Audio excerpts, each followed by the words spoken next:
just delete it without opening it? Well, that's a really good question. A lot of times I get those messages quite a bit, and I would go in at the number and hit block. And I would not do anything around the message Right. at all whatsoever.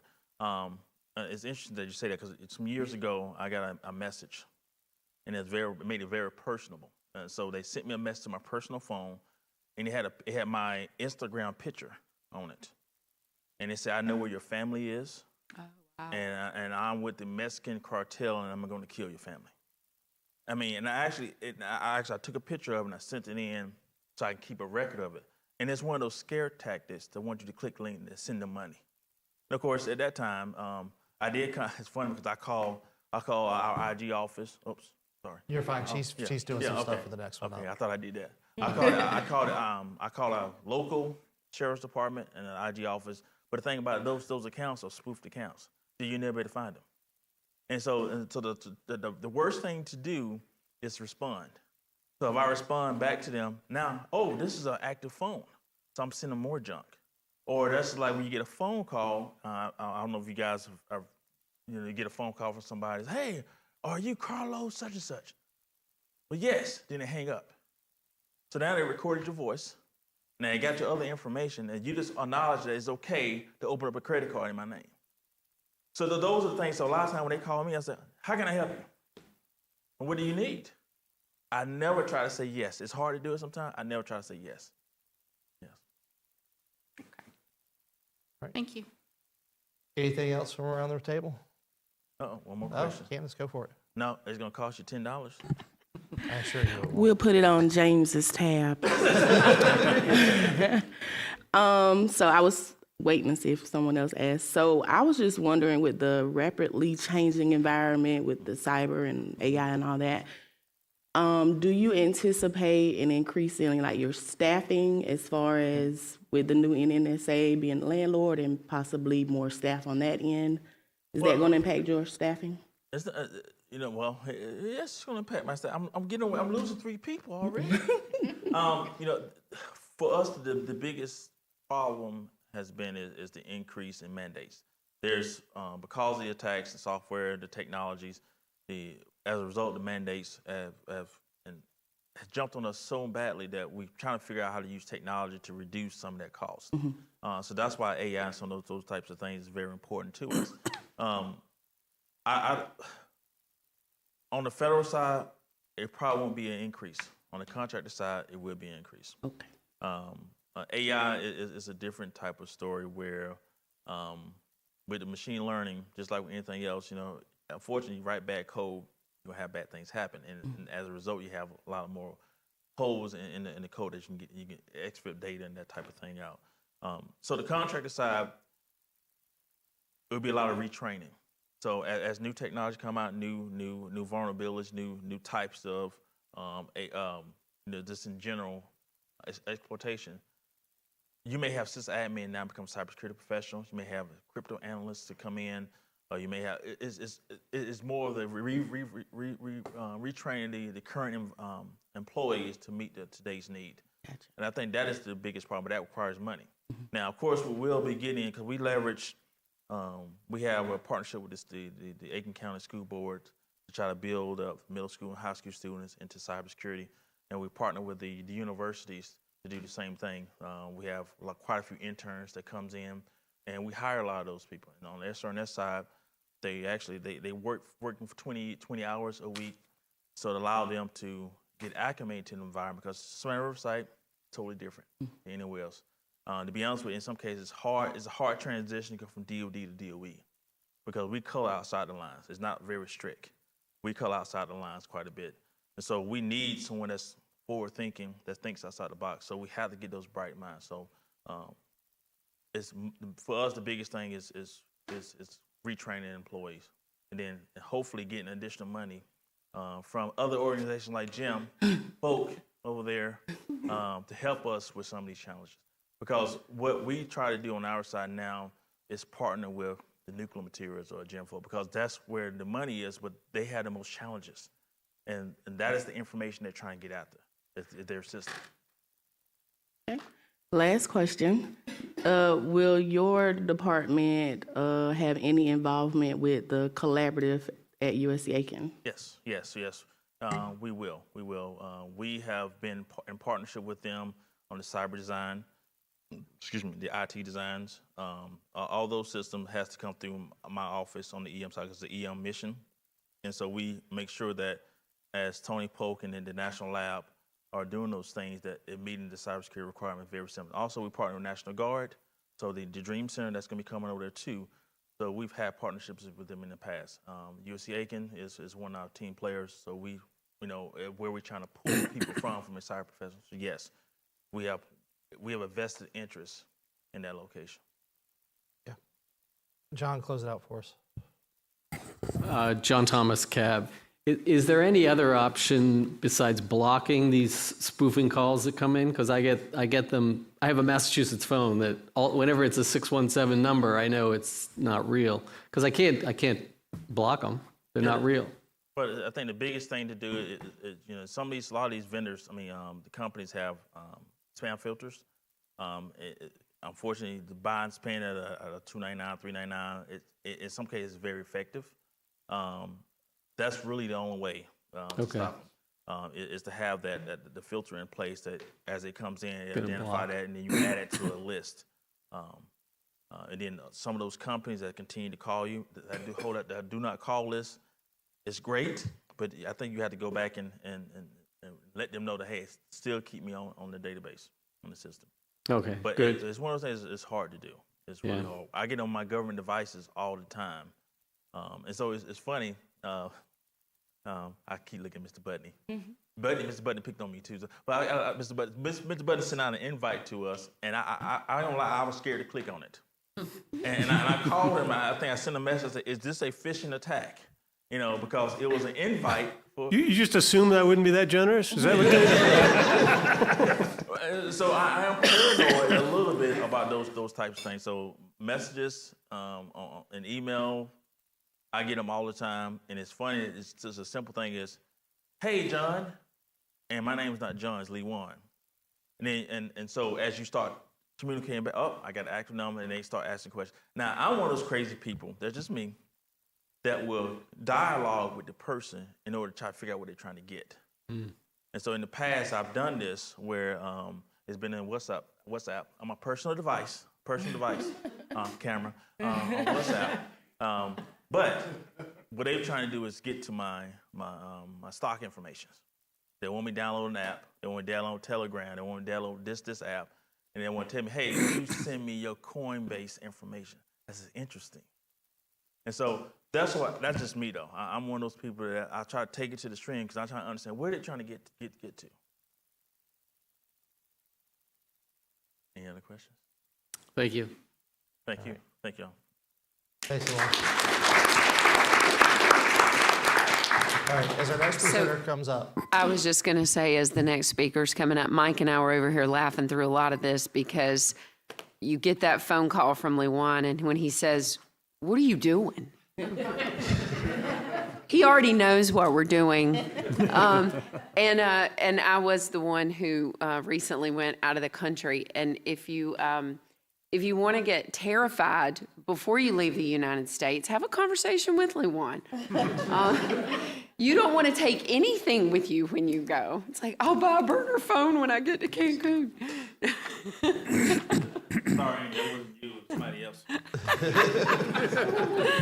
So one thing I want to ask you to do is I didn't want to cut any of that short because I thought that SREL presentation was great, and so was the cybersecurity presentation. I think that was honestly a great use of our time, but obviously we're a little bit late. But I'm not going to take any time away from Larry either. So take out your agendas. I want you to take a look at them. You see how the adjourn time is 3 p.m.? Honestly, we've got a little bit extra time in this afternoon that we can afford to stay a little bit later if we have to. So everything from 11 p.m. down, just go ahead and scratch out that time, and we're going to add some new times when Larry's done, right? And we'll figure out what we're going to do as soon as he's done. Then we'll establish a lunchtime, and we'll just go from there, right? Because we're not going to take any time from him. Because as good as those presentations were, this one is also going to be just as useful for you folks. All right. After you, sir. Thank you. We on? My name is Larry Romanowski. I work for Savannah River Mission Completion. And so everything that you talked about Does it apply to the contractors? Yes, it does. We live it every day. I have lots of interactions with outside regulatory agencies, the NRC. We trade lots of information. It's frustrating at times of keeping learning what's the next thing, and everyone just says drop it on the cloud. Well, we don't get to just do that. But anyway, I've been out at Savannah River site. I started up at SRNL, left the site for a while, came back, and have been in the high-level waste system since about 2001. And primarily in the waste removal and then tank closure, which we're going to talk about here today. I was asked by Jim Folk and his organization to go ahead and give this presentation because it's been kind of dormant for a while as far as tank closures go, but that's all ramping up now. And I look around and there's a few faces that have been involved with it in the past. And I say few, I mean very few. And so this is just kind of a reminder of what does it mean? And as I'm sure you guys will continue to get updates as we move forward, you'll be getting status on what's going on in the tank farms, what's going on with tank closures, what's going on with milestones. So the idea here is to just kind of refresh people of what that means, or if you aren't familiar with it, what does it mean? Acronyms, we have lots of them. I'm not going to go over them. One of the main ones you'll hear that is very popular right now, and I'll talk about what that is, and that's PCWR. It never was one that really was in anyone's discussions, except for those that were very intimately involved in tank closures. But now it's very popular. You see it in all the schedules. You see it everywhere that you talk about. So the purpose today is to provide an oversight of the tank closure process. What does it mean in general? And then I have it as focusing on the initial stages. And that is really what's this new thing called preliminary ceased waste removal, or PCWR, and is it a new thing? Again, people talk about it a lot. Is it new? What's it involve? Is this something that we have to go work out with the regulators? So we're going to walk you through that today as kind of where that stands. Just as a reminder, for the liquid waste system, so this is, I kept talking about Jim's money. This is Jim's money. Really with the liquid waste system, it's store, retrieve, process, treat, and dispose of the legacy waste that's out in the tank farms. We have 43 active waste tanks and just over 33 million gallons of waste in those tanks today. Now everything you see here will be as of December, so a little bit of change in some of this. There's really 4 end states. One is the tanks being operationally closed. The tanks will be left in place where they are. They will be stabilized with grout, and then they will be left in place as part of a future closure of the entire tank farm. Someone mentioned earlier about involvements with area closure projects, ACP. Those are the folks, they aren't involved right now in this interim closure process of the tanks, but they will be the folks coming in when they look at the whole tank farm or the tank farms to work on the closure of those, just like all the other areas on site. So the high-level waste goes to Defense Waste Processing Facility, DWPS, that gets vitrified into canisters. And right now, it's put in glass waste storage buildings at the site, awaiting its final repository down the road. The low-level waste portion of that goes to our saltstone disposal units. So this is the low-level waste. It's turned into a grout mixture, which we refer to as saltstone, and it goes into the saltstone disposal units out at the site. And then in the end, once all this tank waste is done, just like all the other facilities, and I think there's one this afternoon on deactivation of the labs, and that is all these facilities will then also have to go through a closure activity themselves. So today it's really focusing on the tanks, the waste tanks themselves, and kind of this interim process of what happens between now and when the whole tank farm then goes through the closure process. Key processing, Defense Waste Processing Facility, so that's where we vitrify the high-level waste and pour it into the canisters. Salt Waste Processing Facility, now that that's up and online, that's where, from a gallons perspective, the vast majority of our waste will go through Salt Waste Processing Facility. It's treated to remove some of the high activity or high-level waste within it, which that gets diverted over to DWPF, and the rest goes to the Saltstone Processing Facility and gets turned into saltstone and will go into the SDUs, salt stone disposal units, where it'll stay then for the remainder site. Saltstone production facility is where we convert what you learn as a decontaminated salt solution into the saltstone grout itself. Then we have the saltstone disposal units. You've probably seen some talks on these. Now we refer to the mega units, the real big ones. Right now there's a plan that we'll have 12 of those, 12 total, including the smaller ones from the original. We're on number 9 is about to be turned over. Should be turned over this spring, I believe it is, for operations. 10 is well on its way into construction. And then the remainders, 11 and 12, excavation work's been done, but no additional construction has started at this point. What is our waste comprised of? There's really 2 parts, and then I'll break up another one. We essentially have what we just commonly refer to as salt waste, and then we have sludge. The salt waste really has 2 parts. There's salt supernate, so that is the liquid, so free liquid today. It's sitting in the tanks. That's what we refer to as supernate. And then up here at the top, can't really see it, but that's just liquid. Various viscosities depending on how far it's gone through processing or where it came from. Then we also have the salt cake. So this really is, as they evaporated the supernate over time through the evaporators, what would happen is we would form this solid salt cake. And so it's in the tanks as a solid form, just as if you were to take a glass of salt water and dry it out, you end up with a residual solid salt that's in there. And the last one is the sludge. So this is the more viscous material that, as the original processing occurred, the items that precipitated out primarily to the bottom of the tanks has since been in a lot of cases then covered with salt cake or supernate. But those are really the 3 that we talk about. Sludge processed through DWPF. All that sludge ends up going over to DWPF, turned into glass. The salt supernate and salt cake becomes salt solution, which now goes, now that SWPF is up and running, the remainder of that will now go through SWPF. Just over 33 million gallons. When you look at the split from a volume perspective, it is primarily the salt waste, kind of split between salt cake and salt supernate, and then a smaller volume of sludge. However, if you look over at the radioactivity side of that, essentially it's an even split. So what that tells you is the sludge from a concentration perspective is radioactive, hotter, so to speak, than the salt cake. Now, one thing to understand here is we've got the 33.2 million gallons. That's as it sits today in the waste tanks. Unfortunately, the salt supernate, we can just pump out. Don't have to do a lot to it, turn the pump on, and you send it. Now, depending on its concentrations, we mix up salt batches to certain recipes to feed salt waste processing facility.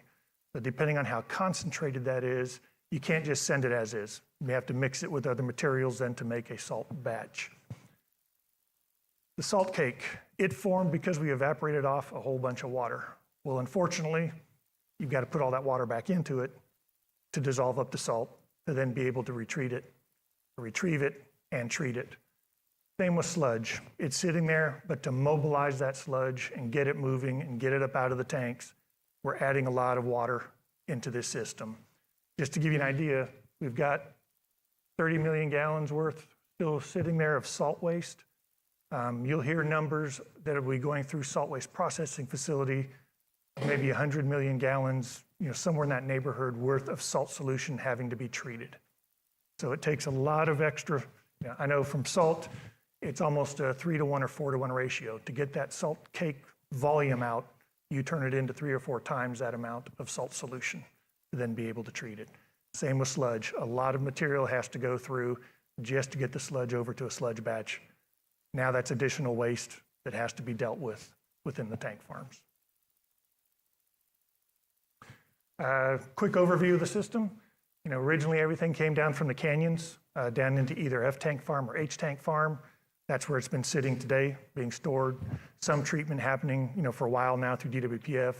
We had a few interim salt processes that occurred, if you've heard about ARP, MCU, tank closure, cesium removal. So there's a few things that we've done in the past to do small volumes, but now with SWPF online, the The salt waste goes over to salt waste processing, where primarily your cesium, barium, which is a large amount of the radioactivity, the vast majority within the salt, that gets pulled out. That goes over to DWPF to be vitrified into glass, as well as some actinides. That material goes over to DWPF, along with the sludge that's coming out of the tank. That's all gets mixed together and gets vitrified into canisters. Salt waste, the decontaminated salt solution referred to coming out of SWPF, that goes over to the saltstone processing facility, production facility. It's mixed with, think of it very similar to a concrete plant. It gets mixed with dry feeds and then goes out to the SDUs. That's kind of just the primary overlook at what's going on. Where do we kind of stand today relative to salt, sludge, batches, canisters? So sludge batches, we've completed 9 sludge batches. We're currently working number 10. It's projected that there'll be a total of 19 sludge batches that have to be processed through DWPF. Salt batches, we are currently on number 9 of, and you heard that number I said, of roughly 100 million or so. The wrong one. The projected 102 batches, each of those roughly being a 1 million gallon batch. Tank closure, 8 of the 51 closed to date. So we have 43 that are still active.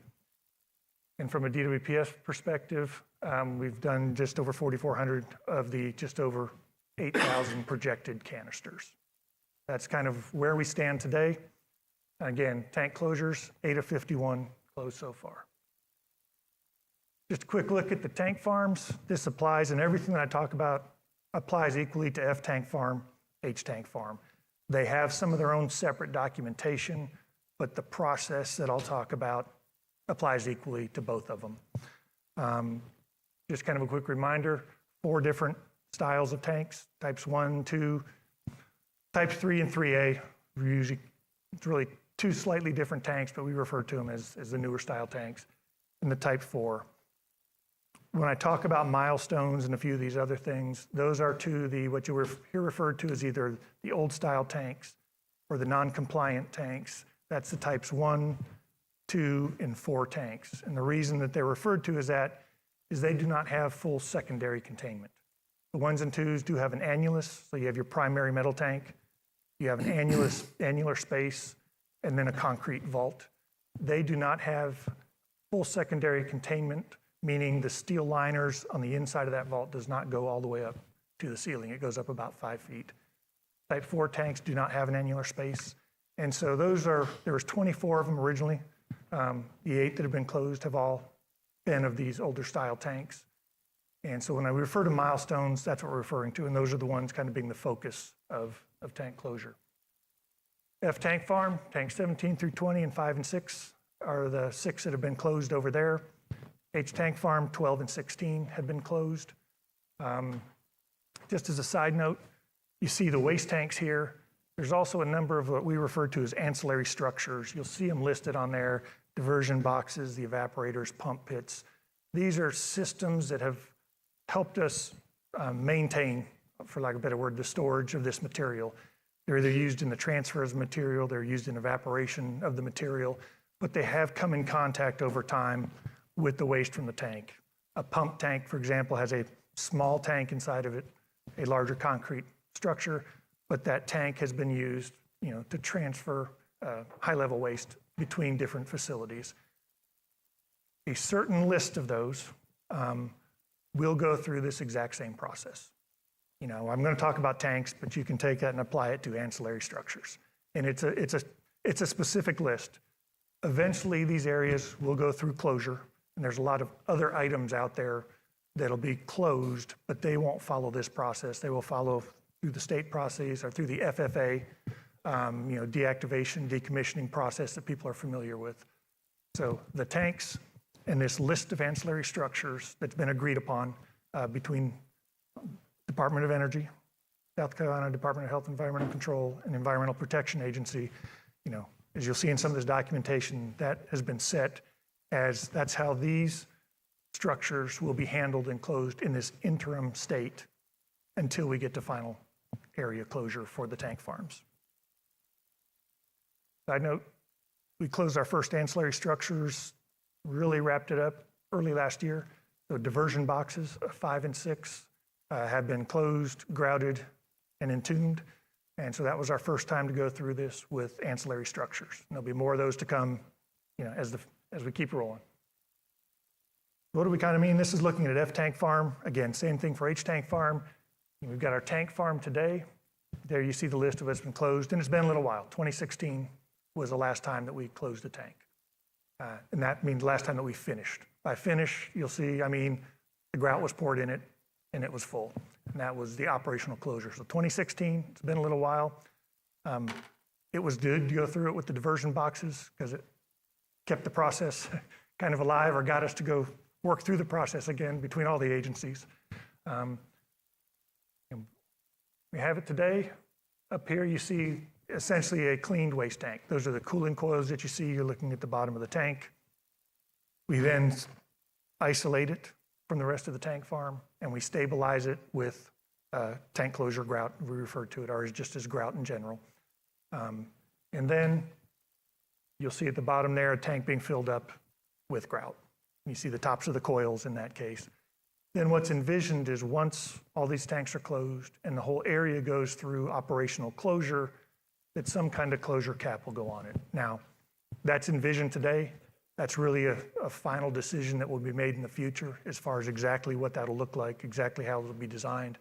But we use it and have an assumption of what that'll be so that we can do our modeling to see what are the impacts of what we're leaving behind in these tanks to the future members of the public and any other folks that may come on the site in the thousands, tens of thousands of years out into the future.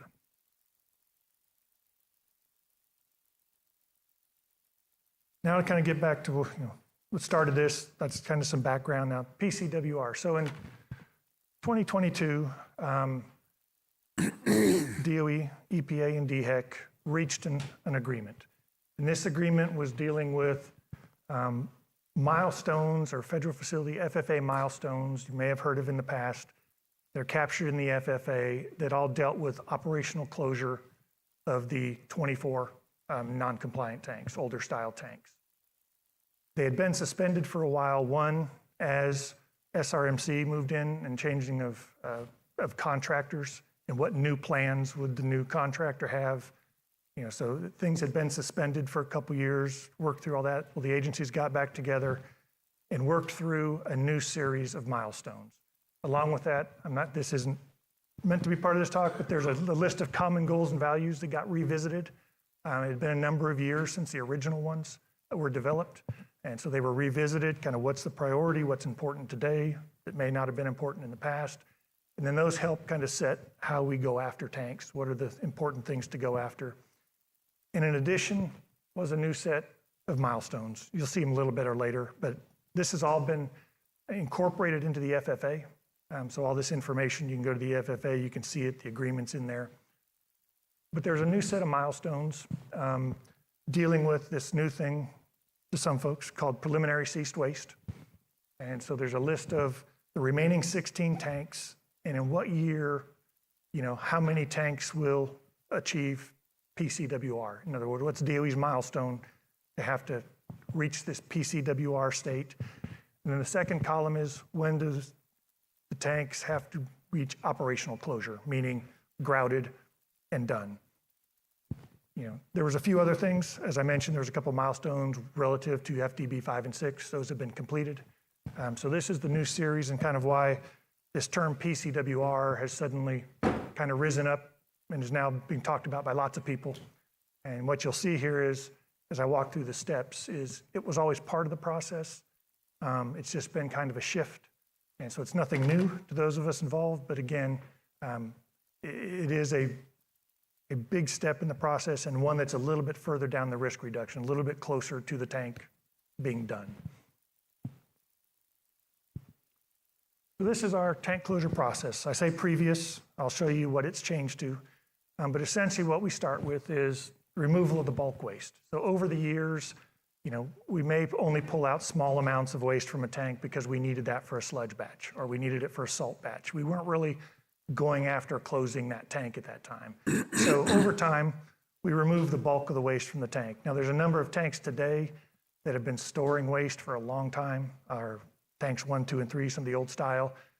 They don't have any other purpose. They've just been sitting, waiting till SWPF comes on board because we have to create a bunch of new waste. Like I said, we have to take that salt cake, a 1 million gallon tank of salt is gonna turn into 3 to 4 million gallons worth of liquid. Well, if we don't have the space, there's nothing we can do. Now with SWPF on board, we can get stuff out of the facilities, create space, and then keep moving on these other tanks. So there are some now where, yes, their only purpose is they're gonna be closed.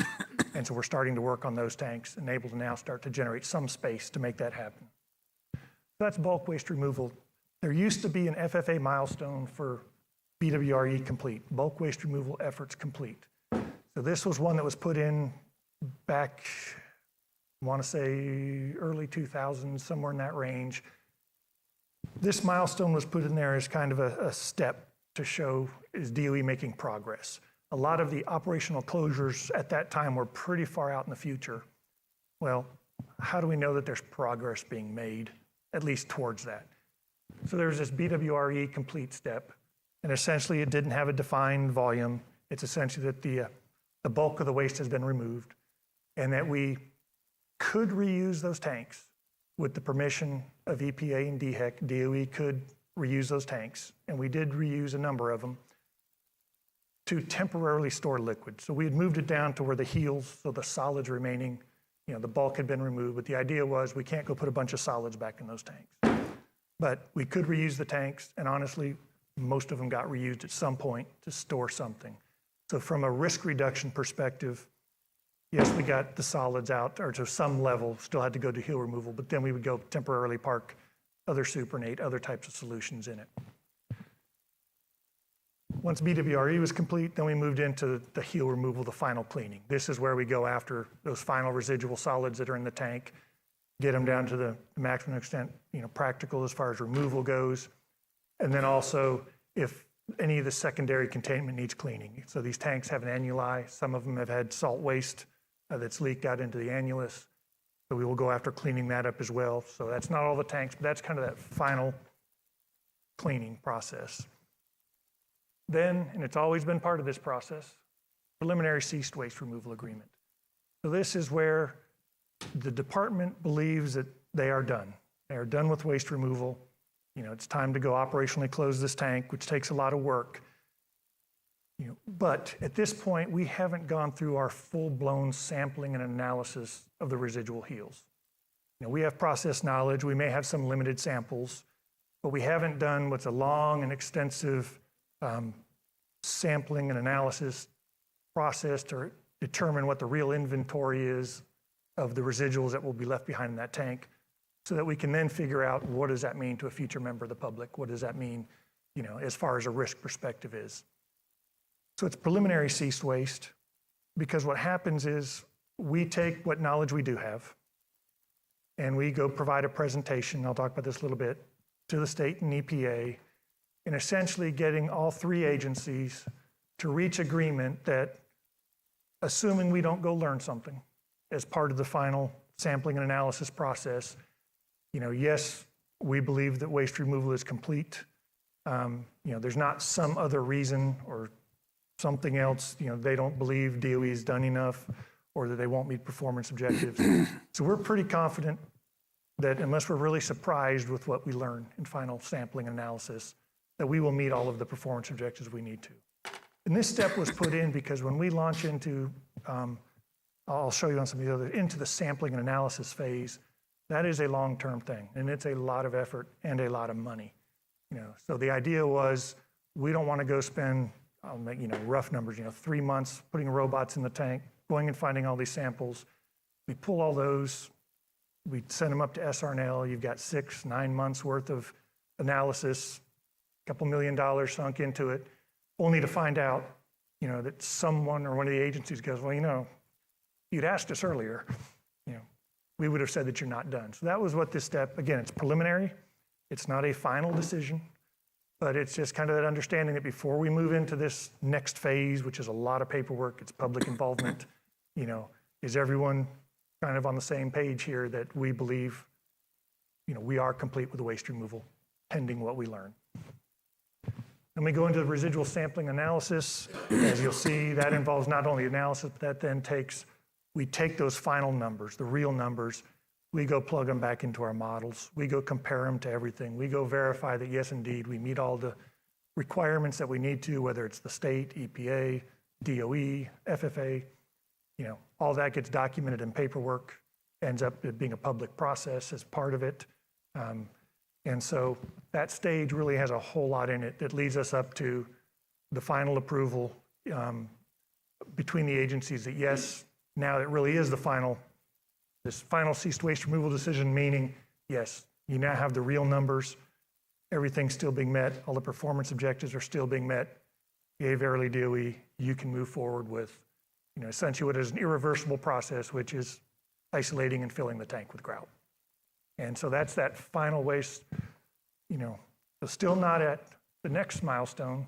What that allows us to do then is the DOE will then move forward with isolating and stabilizing, meaning isolating that waste tank from the rest of the tank farm to the extent that we can't go transfer any more waste into it. It can't receive waste from anywhere. And then we go and we fill it up with grout. Once it's filled up with grout is then the next series of milestones that you saw, like over on the right-hand column, and that is that operational closure is complete. Operational closure, removal from service, synonymous terms that we use, but that is operational closure is complete at that point. It is filled with grout. It's been isolated. Then there is some post-stabilization maintenance and monitoring that we do. So the idea being, okay, we've closed some tanks, some of them is, you know, early 2000s, now 2016. What happens to that tank, you know, as it sits there waiting on final closure? So there is some monitoring and maintenance if needed. That is also part of this process, that once a tank or ancillary structure gets closed, it moves on to this list that we then have to monitor over time. And the agencies also have access to all that as part of the FFA process. You know, so that's kind of ensuring that nothing is happening to these tanks or to the area around them until we get to that final closure of the whole area.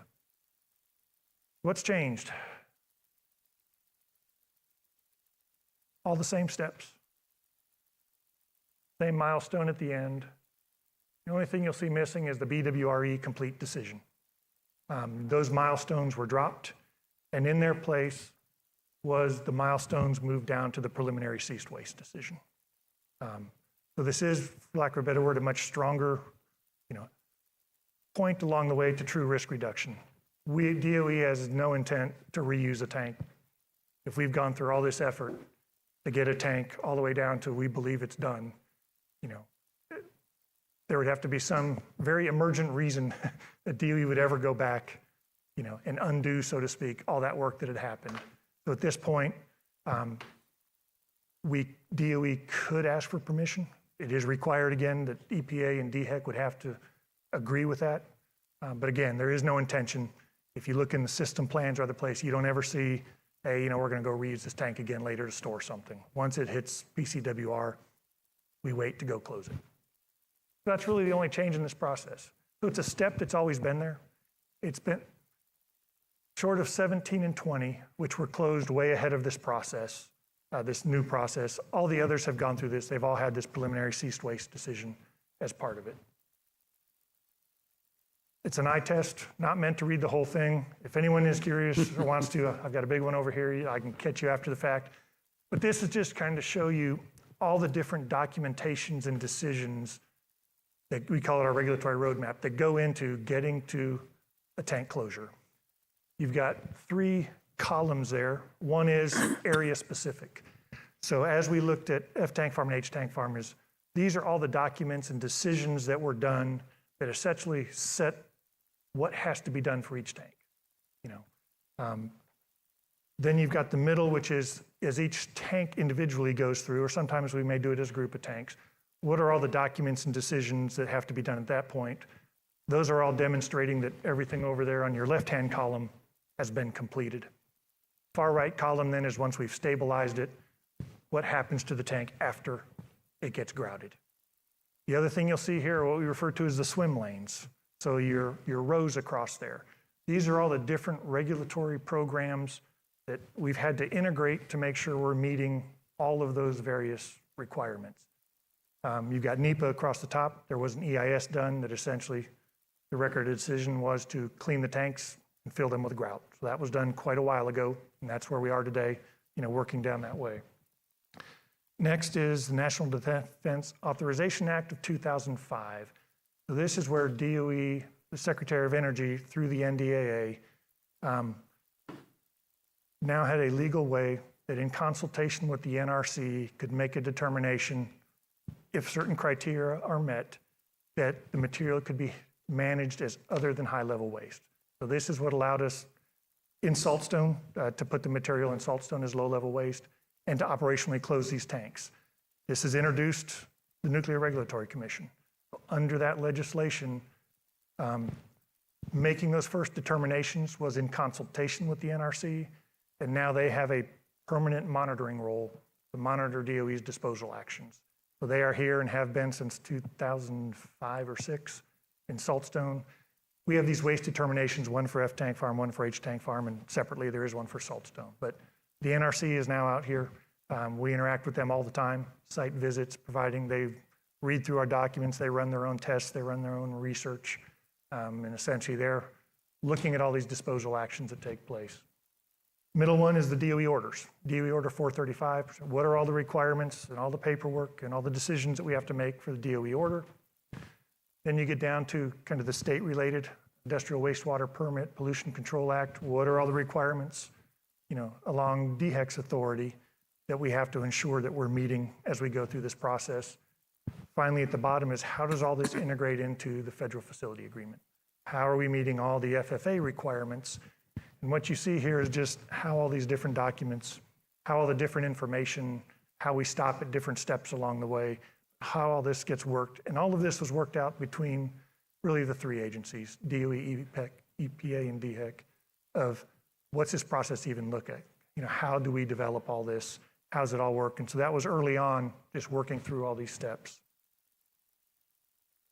Preliminary ceased waste. As you'll see, that's the first step in that middle column. In other words, we're getting ready, and then all this other stuff that has to happen, the whole idea being, is everyone on board that unless we learn something as we move forward, before we go do all this work, that we should go ahead and move forward. Lots of documentation. Again, I'm not going to get into it here, but preliminary ceased waste is just the beginning of that step. Another eye test. So this is actually a flow chart that's in the Consolidated General Closure Plan. So this is a closure plan written by DOE, approved by DHEC, reviewed and input by EPA that essentially says, how are we going to do this? What are the pieces of paper that are going to change hands? Who gets to do the approval? Are these letters? What are they? How long do you have? So this is just, how does that whole back half happen? Preliminary ceased waste is just this front little step right here, and I'll blow it up on the next one. But this is essentially approved by the agency. So this is the process in even more detail than that we follow to work our way through with the tank. Again, if anyone wants, we can talk through it, but there's lots of info in there. And in this process, you saw on the other one, there was a series of places where the public gets involved. In every one of those swim lanes, when you looked at the area documentation, you'll see somewhere where there was public involvement, either public meeting, public comment on the documents. And then if you look in the center column, every tank will have another, through the closure module, through the closure process as part of DHEC's process, there will be a public meeting covering those tanks where folks have the opportunity to comment, and then DHEC will take that into consideration as they approve what we refer to as the closure module. So that's the documentation that gets approved that demonstrates how and why we believe we've met everything. Preliminary ceased waste. A lot of people are kind of, what is this? What does it mean?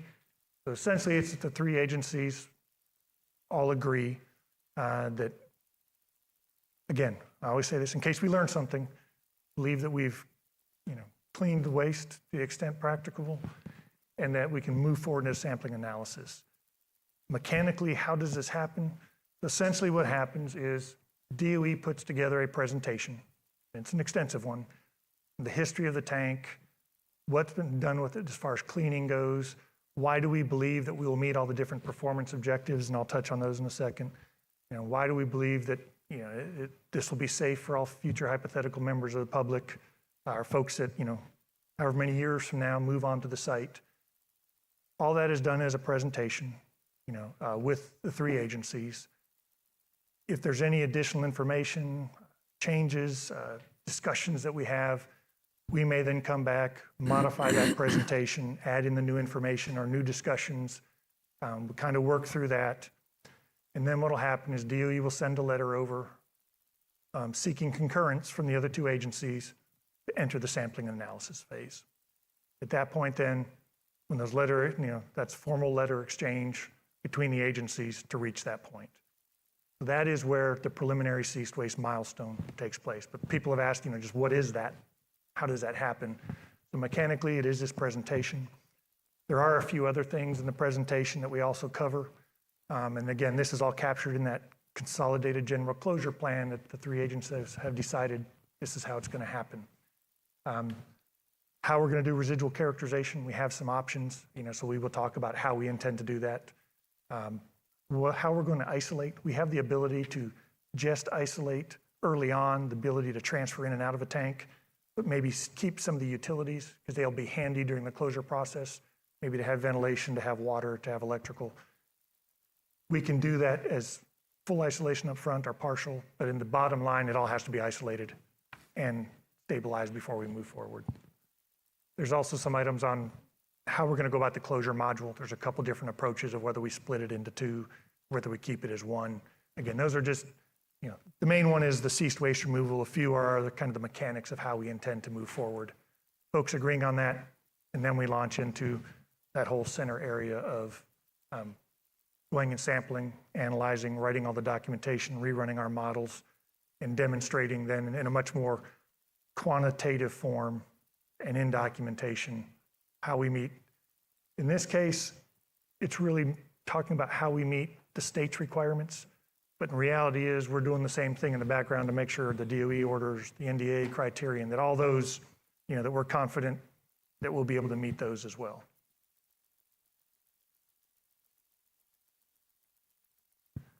What are the performance objectives that we talk about?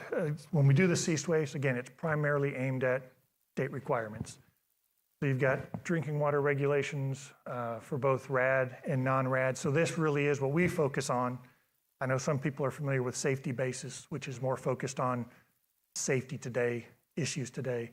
What we look at, what we model and look through is over time, as rainwater infiltrates whatever the final closure system is, eventually over time, thousands, tens of thousands of years, it eventually reaches some waste.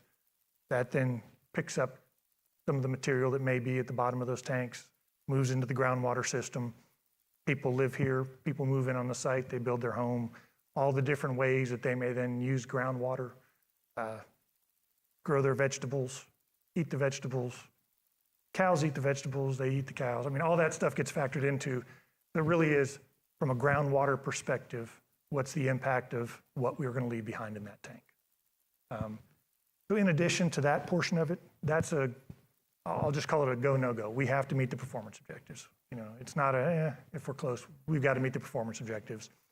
There's also some additional demonstration that essentially, the cleaning we've been doing, the technology we've been using has reached a point of diminished effectiveness. I mean, we could just sit here and keep going, and yes, we may get, just a tiny fraction out each time, but a lot of money better spent on other risk reduction activities. So we go ahead and talk about why we believe the technology we're using. And then there's always the question of, okay, what will we do next? And then is it practicable? Meaning, is the risk benefit or the cost benefit of doing that worth it? And in this case, benefit is really aimed at, further reduction in any of these, performance objectives. What is that benefit?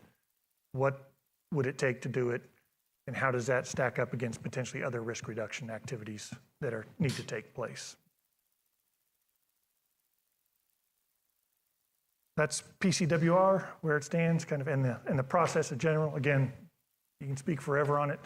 But as you start to hear the term, I hard to tell people where we are status-wise within the process. You're going to start hearing that a lot more.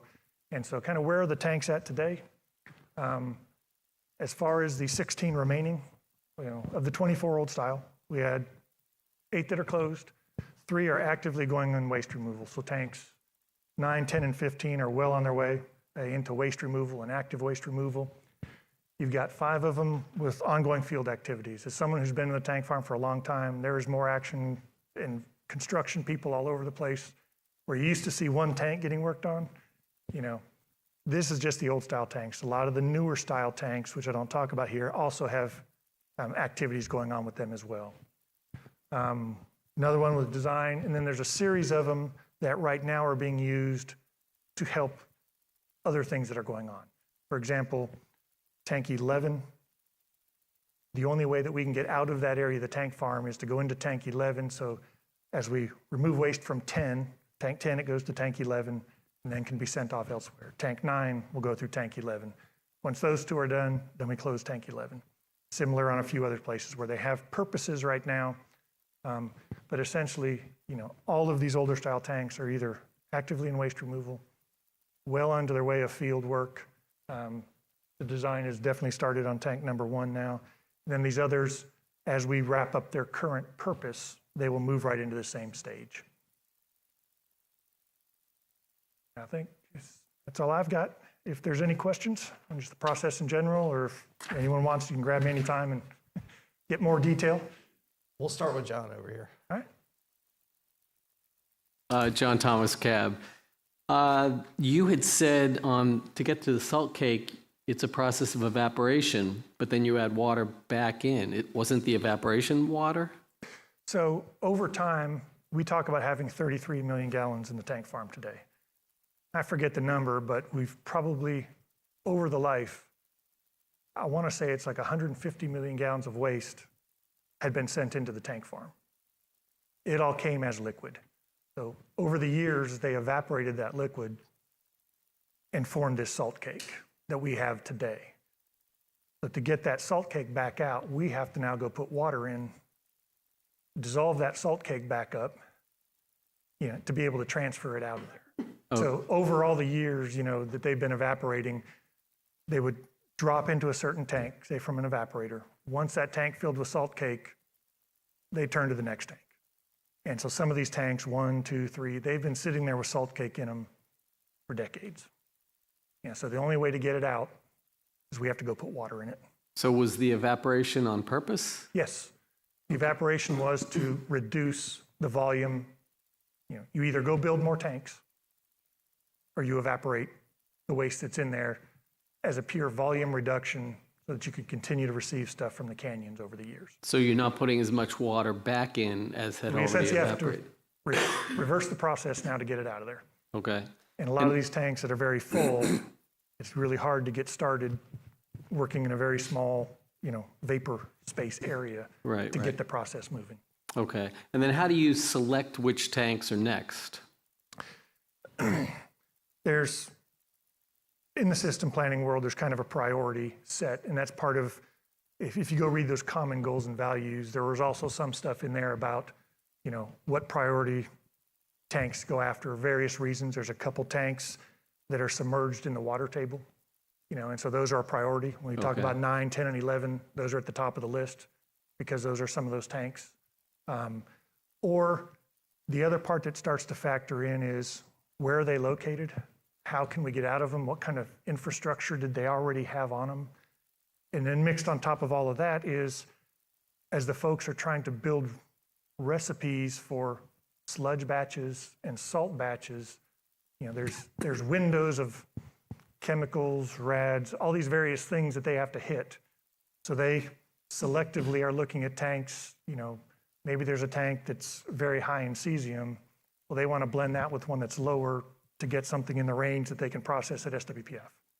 So that also factors into, it's kind of a, why aren't you just going after the old style tanks? One, we need the space to be able to move any of those. And 2, you've got to make space, which in some cases, we're going after waste within the new style tanks. simply to either make space or to give them a new purpose. Like some of them, we're removing waste to turn that tank into a salt blend tank, where we can make up these batches from all these different tanks. All So right. yeah, it's a lot of things go into versus just, hey, go after the old style tanks. Okay. And is there any difference between the F and the H tank farms? Or are they just storage facilities? They're both storage facilities. They are a couple miles apart, and everything to get to SWPF, DWPF has to leave H Tank Farm. So F Tank Farm has to move all the way through H Tank Farm before it can ever get out of there. And then the other thing you run into is F and H Canyon ran different materials and different campaigns over time. So you also have a difference in the makeup of some of that waste as well. Much more aluminum over an H Tank Farm because of the H Canyon process that you don't necessarily see in F Tank Farm. So that can also factor into which tanks are you going after. Okay, but you said it all has to end up going through F. It all goes through H. Goes through H. It all goes through H Tank Okay. Farm. All right, good. Thank you for the presentation. Candace? Candace Cave Cab. John hit on some of my questions. Back to the tanks that are in the water table, do we have a timeline for when those will be closed? Or where are they on the priority list, I guess? Essentially, 9, 10, and 11 are at the top of the priority list. Over the next, again, from a PCWR, over the next couple of years here, I know those, like I said, 10 is actively going and getting right near the end, hopefully on 10. 9 is actively going through dissolution on its heels. As soon as they're done, 11 is going to kick right in. They're already outfitting 11 with its, making sure its mixing pumps are going and everything, and taking advantage of, while we move 9 and 10 through 11, of also using that material to potentially help get rid of some of 11's solids moving through the process. So yeah, those are definitely active. Then the other one's partially tank 15, which is very actively being worked, and then 13 and 14 right there on its heels. I had a question, I think it was on page 7 or slide 7. So can you explain like the numbers that you're showing about the canisters that are already being used versus the projected? Why is that number so different? Is it because a lot of the essentially- waste would be grouted in the tank? No, so these are the DWPF. So these are the canisters over at DWPF. So that's where the glass is being poured into the canisters. When our system planning folks look at the amount of sludge that we have left in the tank farm still to be processed, they are estimating that in total, when we're done, there will be just over 8,000 canisters made. So far to date, we have filled 4,400 canisters. So there's roughly, just under 4,000 to go still through DWPF. And those are all being stored right now in the glass waste storage buildings on site. So that's an estimate based on the sludge that's left in the tank farm today of how many canisters we're going to have to produce total over at DWPF. Does the evaporation process, will that contribute or increase the sludge that's currently in The the? evaporation process really doesn't do much for the sludge. Essentially, the sludge is material that very early on, when the material first came from the canyon into a particular tank, because of some of the material properties, pH, et cetera, the sludge essentially is solids that settled out to the bottom of the tank. So that level won't change over time? Right. Other than it's a prediction right now of what we think is there. So it'll change a little bit, but that's kind of the neighborhood of based on the sludge. Yeah, and we don't, other than removing it from the tank farm and getting it in glass, there's nothing else that changes that sludge volume. Gotcha. I also had a question on page 16 or slide 16.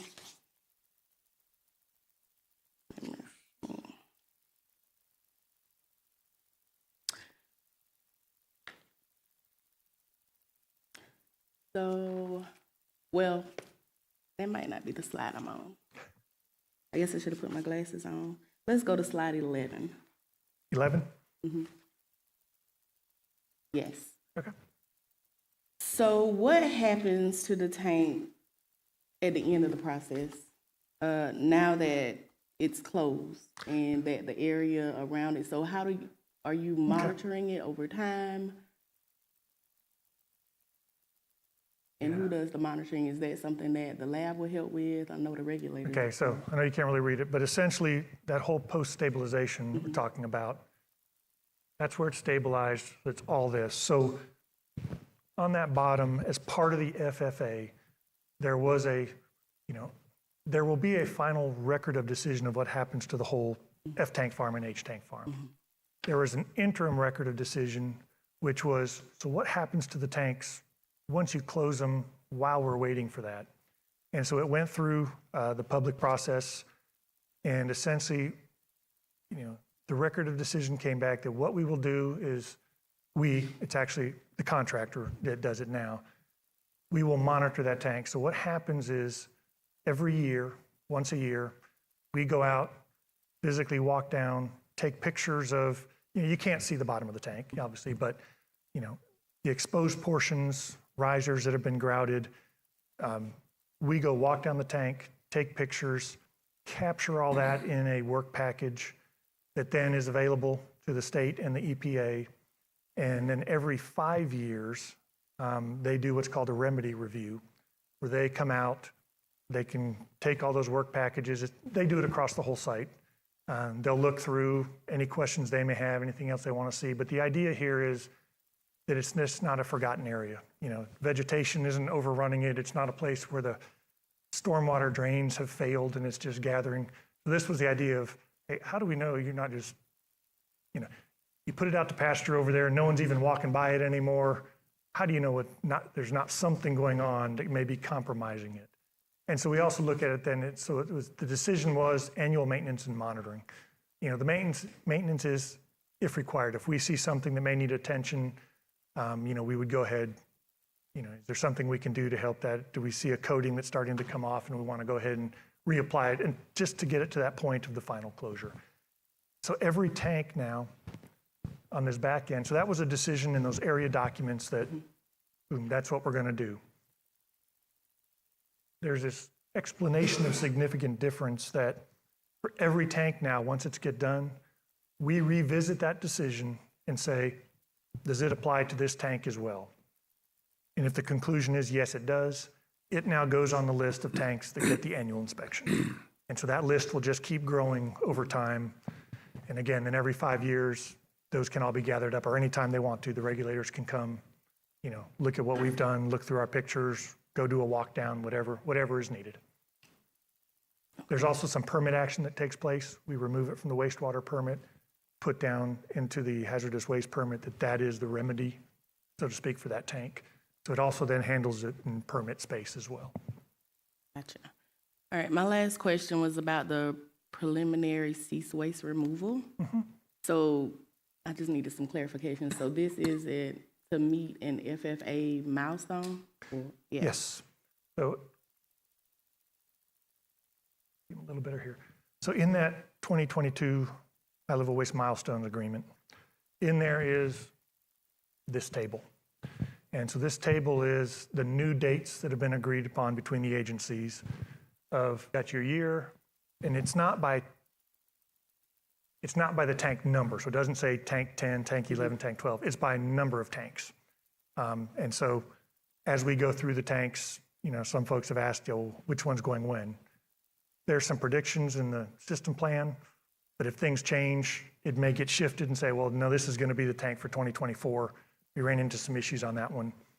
And so you have how many have to be done by calendar year for preliminary ceased waste, and then operational closure, the same thing. By what year does DOE have to close that many tanks? So those are the milestones that were settled in that 2022 high-level waste agreement. So this was done because the letters of agreement weren't sufficient enough to FFA? This was like a higher level agreement, I guess? No. You mean as far as preliminary ceased waste? It's always been part of the step. It used to be, like I said, BWRE. So there was always how do we know that DOE is making progress? In other words, if you look here, there's not an operational closure date until 2028. And so, well, is DOE making progress to be able to meet those? Because that's the grouting dates for those tanks, or is there really nothing going on and we're going to find out in 2027 that, we aren't where we thought we would?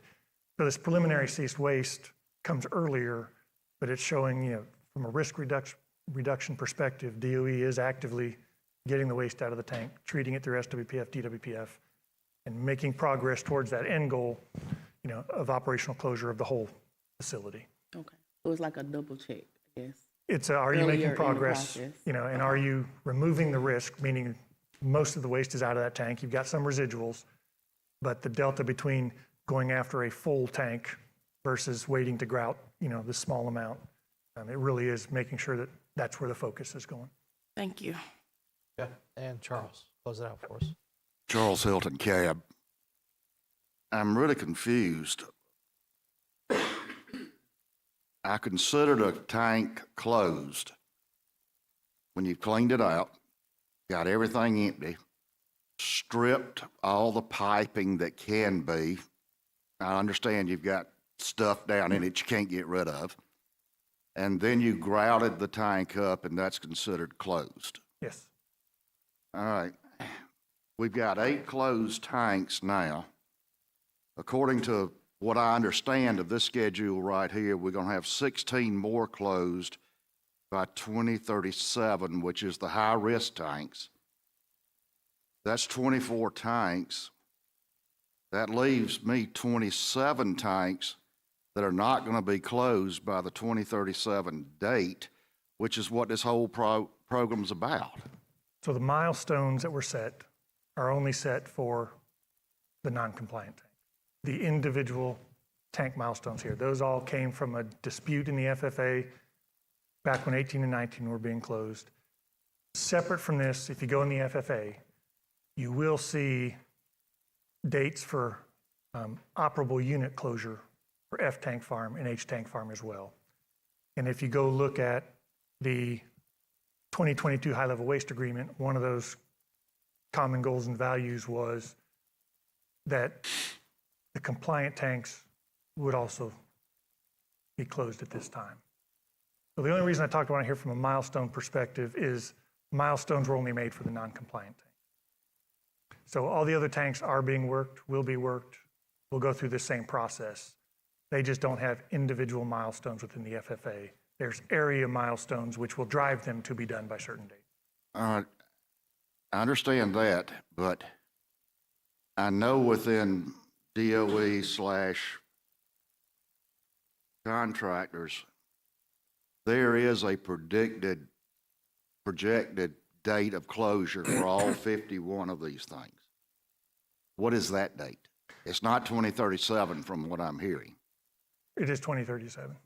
It is 2037? Yeah, I'm trying to think of the system plan. Every tank's going to be grouted and closed by 2037. You make me feel much better. But, yeah, no, that's, like I said, so if you look in the system plan, which I don't cover here, is it shows all the tanks and the closure dates for all the tanks as it goes through it. Yeah, so again, it kind of gets confusing when you just talk milestones, where they're set versus what's happening with all the other tanks.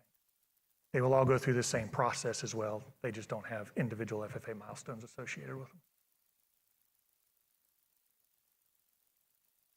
All right. Larry, thank you so much.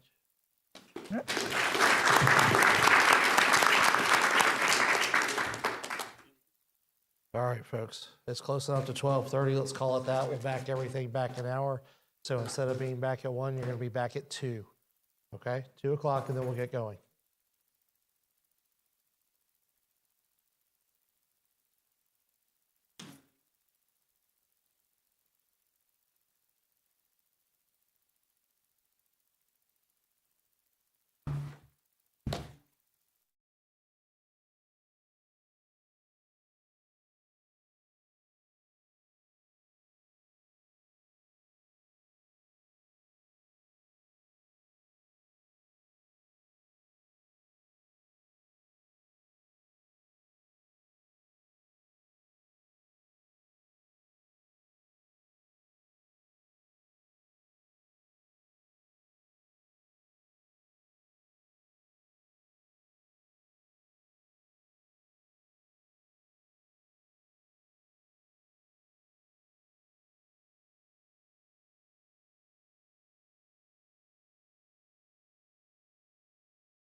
All right, I've got 2 o'clock. Let's go ahead and get started. So we're going to do things slightly out of order. We're actually going to go ahead and do our voting for our subcommittee chair and vice chair. Everyone should have a paper ballot in front of you. I'm going to ask you to go ahead and fill it out and then fold it in half, top to bottom, and I'm going to walk around and start picking them up momentarily. Once I have them all, I'm going to hand them all to Amy, who will step out with Juanita, who's as chair of A&O. They will count them together, and then sometime this afternoon, we'll announce the results. As you may notice, none of the races are competitive, so if we have a surprise today, it'll be really interesting, but that's okay.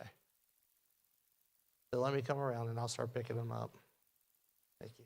You got an envelope for me? Awesome, thank you so much. He can't follow directions. It's all right. Last meeting, he can do what he wants.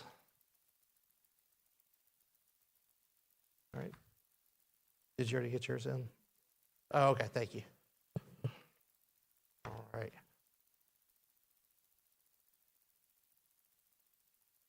You want to slide it in? There we go. I'll come back. Phyllis?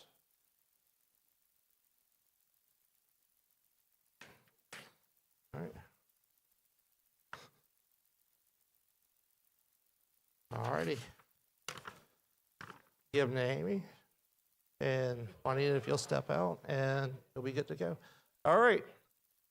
We ready to get back into our presentations for this afternoon? We got 2 more left and then some business to take care of, and we'll be good to go for the afternoon, right? Any questions, comments, concerns before we get started? All right, let's do it to it. Trey, you want to come on up, sir?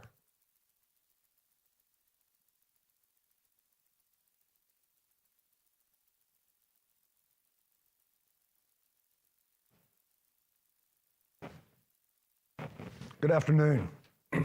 My name is Trey Dillon. I am the FH Lab Deactivation Project Manager. I'll be talking to you today about the status of our lab shutdown and deactivation.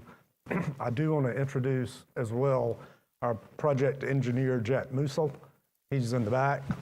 Jack is also a resident expert with deactivation and decommissioning, so brought him along to field any questions along that way.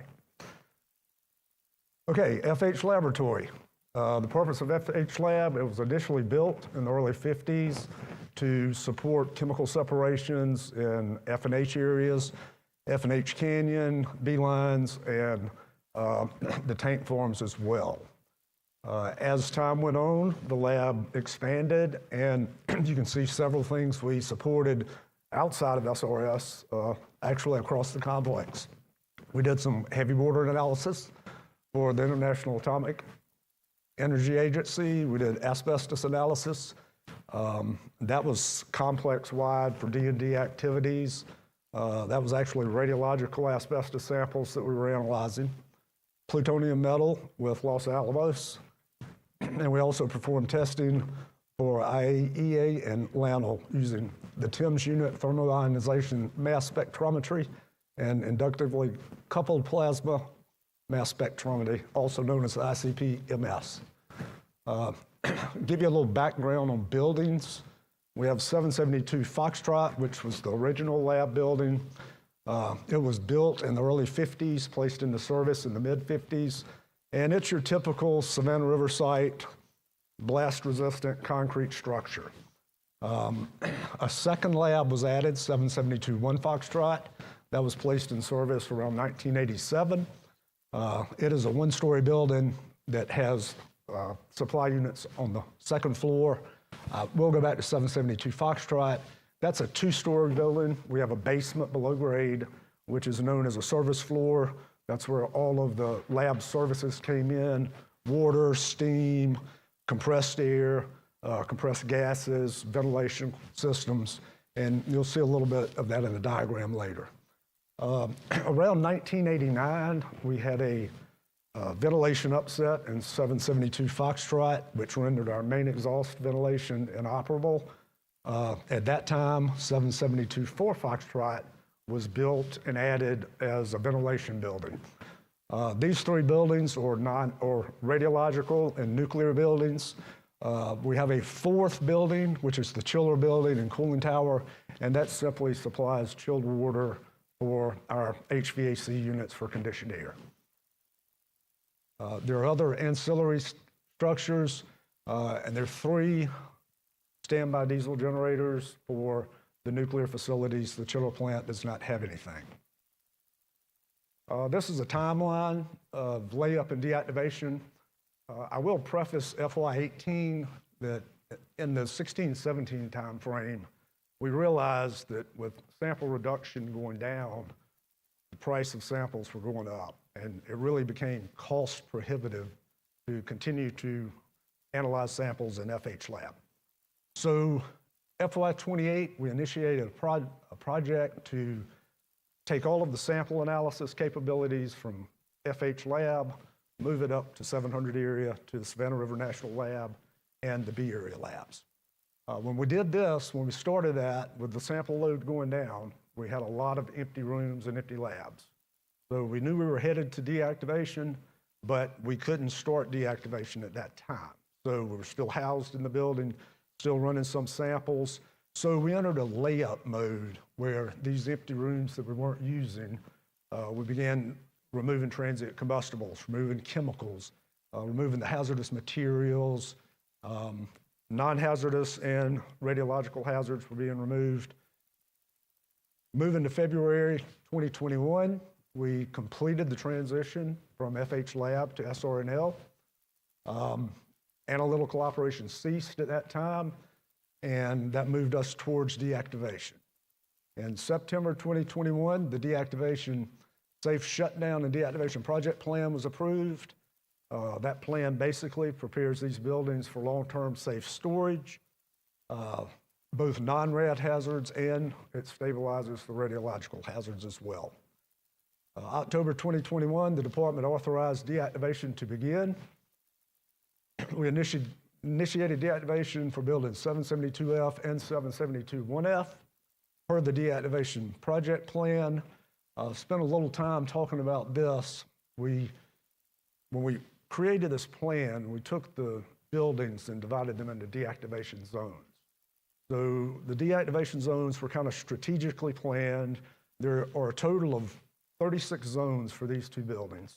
And we'll get into a diagram later, but with each deactivation zone, we went in and created end states, final end states for equipment and containment units inside these zones. And there are 2 different endpoints that we created. We created general endpoints that apply to most or all of these zones, and then zone-specific endpoints. And some examples of a general endpoint would be to remove transient combustibles, remove chemicals, remove PCB lighting ballast, remove fluorescent bulbs, remove tritium exit signs.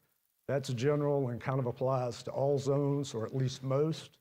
And then specific zones would be like removing refrigerant from HVAC units, chillers, removing oil from elevators, sample lifts, capping glove boxes, and items like that that are specific to these zones. Our plan originally, and we did execute this plan, is we went after the higher hazard and higher radiological areas first to work our way to lower hazard and lower radiological hazards. On March 2023, we call it the pivot. We adjusted our deactivation plan. We recognized that our steam service was very costly for us. And steam in the labs is used in 772-1F primarily for comfort. So we're pretty much deactivated with that lab. For 772F, it's used for the same thing, comfort, and for one transfer of fluids. So we recognize that if we change the way we're deactivating for FY24, we could save a lot of money based on shutting down steam. Okay, this is just kind of a status at the end of FY23, and I'll speak to the photographs first. So we have 3 containment units that we used in FH Lab. We used a radio hood, which is this. It has a sash that goes up and down. That was used to analyze moderately radiologically contaminated samples. We used a radio bench, which is this. It has a fixed opening. That was the lower radiological level samples. And then up top with the yellow gloves sticking out, that's a glove box. And that's where the really highly radiological samples were analyzed. We have a number of those. And a glove box is exactly what it says. It's a glass box that's sealed. It's exhausted by a specific fan. It's HEPA filtrated on the exhaust, and everything is contained within it. As far as deactivation of the glove boxes, we have all glove boxes deactivated. They're all sealed, ventilation is shut off, the gloves have been removed, caps have been installed on the glove ports. So we have no more of those to do. As far as radio hoods, we've done all contaminated radio hoods. Those have been deactivated, with the exception of 8 clean hoods that we're currently holding on standby right now in case we need to disposition some chemicals. But we do expect to start deactivation of those in February. Radio benches, again, all contaminated radio benches have been deactivated. And 53 of 58 of the labs or rooms have been deactivated. We will get into a slide here in a minute that'll show that diagram a little better. As far as ventilation systems, as we deactivated glove boxes, we were able to shut down those systems. We have a high-level drain exhaust. We got our high-activity drain tank isolated and deactivated, so that system was shut down. We shut down our shielded cells. We deactivated those. That exhaust system was shut down. And then when analytical left, we were able to shut down our vacuum system that primarily supported sample analysis. So these are just pictures of a typical lab on the right, and again, the containment units on the left. So here's some before and after photos. On the left, you see a typical lab before deactivation on the top. You have a radio hood and a radio bench. You see chemicals, analysis equipment, analytical equipment, and on the bottom, you see what is a deactivated lab. It's not the same lab, but it is the deactivated. You see the glove box has been deactivated. It has covers over it. You can also see that on the right-hand side of the screen. The radio benches, they were left open for ventilation through the building. And the radio hoods on the left with the orange screen, what we did was we tried to decontaminate the radio hoods and radio benches to the greatest extent possible to get it below contamination area levels. Some we were not able to successfully decontaminate, so we applied a fixative to fix the contamination to prevent it from spreading. And that fixative we successfully used in the deactivation of 235F as well. The second one, that was a pretty big challenge. Those are shielded cells. That's where your highest radiological radioactive samples were analyzed. They were actually brought in through a small shielded drawer into the cells, and then we used remote manipulators. You can see the manipulator arms, and the analytical folks would actually use those arms as their hands and analyze the samples in there. So it was also difficult getting this stuff back out, but you can see the bottom, and this is really not after deactivation. It was just before we completed deactivation. We had to take the pictures because we had mercury vapor light bulbs in there that had to come out. So we took the light bulbs out and we pulled these manipulators out and capped those sleeves. So that was a little before deactivation was complete. We also decontaminated these cells with acid rinses and did non-destructive assay nuclear measurements to determine what kind of holdup we had in these cells. We also did assays for the glove boxes as well. The radio hoods and radio benches, we were able to do radiological surveys to determine what was left. So this is a little difficult for you to see, I'm sure, but these are the 3 diagrams of 772F and 772-1F. The colors denote the progress for deactivation. You'll see on the left top, the purple shaded color. All of our contaminated labs have been deactivated. Within that are shielded cells in 772F that were actually removed from service in the 1980s. I had a pretty good challenge with those. We had to do remote inspections with the cameras as well as remote nuclear measurement assays. On the service floor or the basement, that was probably the most radiological contaminated areas we have. They were our shielded areas. They house our HEPA filters for our ventilation. We also, in that photograph, or that diagram, is our high activity drain tank that was deactivated. It was flushed with acid washes and sampled, and non-destructive assays were performed on that as well. Moving to the right, this is 772-1F. We've deactivated all the contaminated labs in this building, and now you can see kind of the blue or greenish color. We're actively completing deactivation of the surrounding halls, corridors, and offices. The 2 yellow areas, we're going after partial deactivation this year. And in fact, the one on the right is the second floor of this building. It houses 2 supply fans that supply conditioned air into the building. We actually expect to get this area deactivated this year as well. So I mentioned the pivot earlier. This is a roadmap, shows FY21 through FY24. We deactivated the high hazard, high radiological zones first. Recognized that there was a tremendous cost savings by shutting down steam.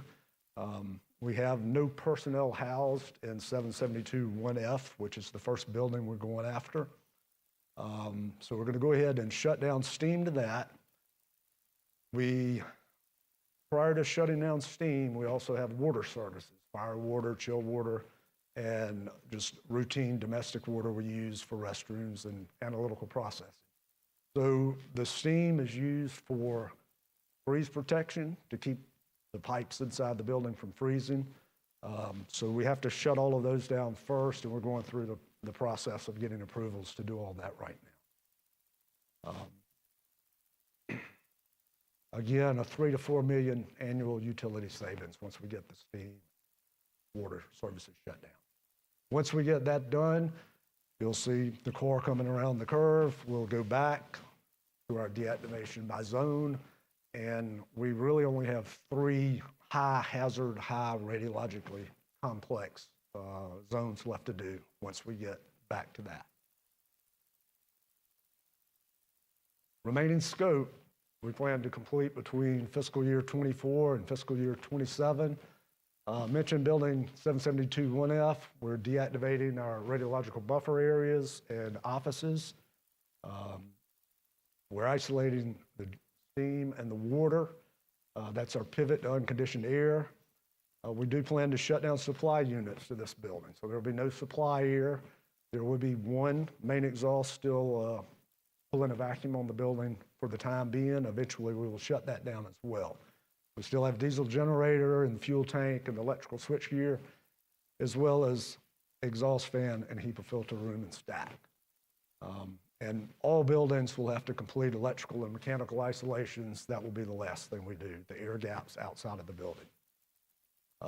Building 285-3F, that's our chiller building, non-radiological facility, so it's a lot more simple to deactivate. We have steam and water services there that will also shut down in early FY25. The hazardous materials are very minimal. We have some chemicals and refrigerant in our chillers, and again, electrical and mechanical isolations.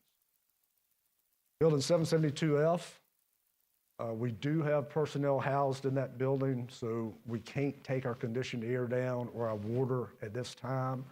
We are planning to remove all personnel out of the building by the end of this fiscal year and begin deactivation of those services as well. We still have some chemicals, obviously, with the lab. There were a lot of chemicals we had to disposition, so we're still dispositioning some chemicals and radioactive sources from analytical instrumentation. The 5 clean labs and containment units, we are deactivating those this year. Again, the steam and water services to unconditioned air. We do have a control room.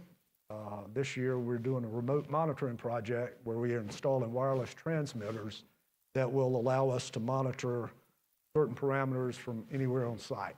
We'll likely move it to our sister area in E area, but that's on schedule to complete this year as well. We'll begin deactivating office spaces, maintenance shops, storage areas, again, diesel generators, fuel tanks, switchgear. We'll shut down our ventilation unit supply to 772F. However, we do expect that for a period of time, we will be running 1 exhaust fan just to maintain negative pressure on, or negative vacuum on that building. The last item here, we do have 4 waste tanks that are underground and concrete cells. That's going to be our big ticket item. We're developing scope this year for what we're going to do to manage rainwater intrusion.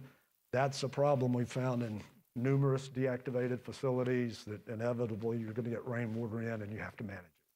So we're working on a plan now. The deactivation team is coming up with options, being from installing a pump in the cells to pump it, sample it, and pump it out, to actually what would it take to grout the entire cells and just be done with it. So that is all I have for my presentation. Questions? Any questions for around the table? Friday, saw your hand go up. We'll start with you.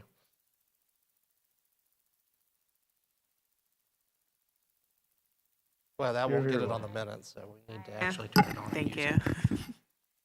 I'm curious about why some areas are like, they have not been deactivated, they're not highlighted as in progress, or, Okay. but I also noticed that some of those, at least from what I can see, it's a bit challenging to see on the graph from slide 6.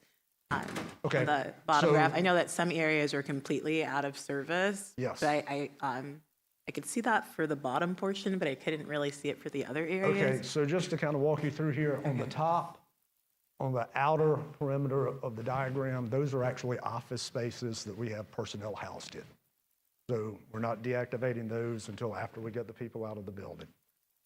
The bottom is our maintenance shops, maintenance areas. Obviously, we need the maintenance tools to deactivate. So those have not been deactivated yet. And down here is basically the same. This zone right here contains fans that are currently operating. We'll deactivate those as we exit the building and don't have to perform habitability surveys. Okay, but, so where the offices are housed, you did not shut off the AC? And the No. steam? Okay, No, we will not shut that down until after the personnel have moved. thank you. And I'm also curious about like what happens to the equipment as you deactivate these areas. So the majority of the equipment, if we go back to this slide here, all of the containment units have been cleaned out, and that has been discarded as low-level waste. Anything in contamination areas or higher, discarded as low-level waste. The other areas, there are some items that we can repurpose, like transformers in the end. If someone else on site wants transformers, they're free to have those. Thank you. Okay. Juanita? Juanita Campbell, CAB, thank you for your presentation. Thank you. Kind of along those same lines, tell me about long-term, once everything has been deactivated and you've relocated all of the employees, what happens to the buildings? Will they just sit there sealed, or is there a plan? So the deactivation, sorry, didn't mean to interrupt. The deactivation plan is setting us up for long-term safe storage. So there's no immediate plan to go into decommissioning. At some point, we do expect 772 1F, the concrete block structure at the bottom. We do expect there will be some additional decommissioning to remove glove boxes and containment units. And the expectation is that building will probably be completely decommissioned and taken down to slab. Now, that's not been approved yet, but that's what we're working towards. So for 772F, that concrete building, we suspect that it will be what we call in situ decommissioning, where it will be grouted. At least the service floor will be grouted, and perhaps the top floor either removed and leveled or grouted as well. But again, those plans have not been confirmed. Okay, thank you so much. You're welcome. Right. Any other questions around the table? Oh, sure, Candace. Candace Cave Cab. Will any of the items be able to be saved for historical purposes?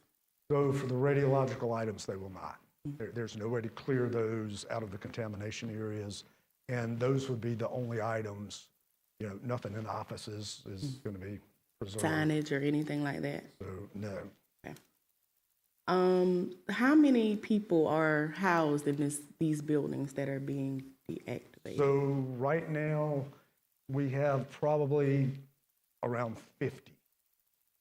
And so whenever the building is when your process is done, they'll just migrate to other areas of the site? So we're installing some office trailers, as I mentioned, our sister area, E area. So we expect these folks to just transition over to that area. That was another question I had.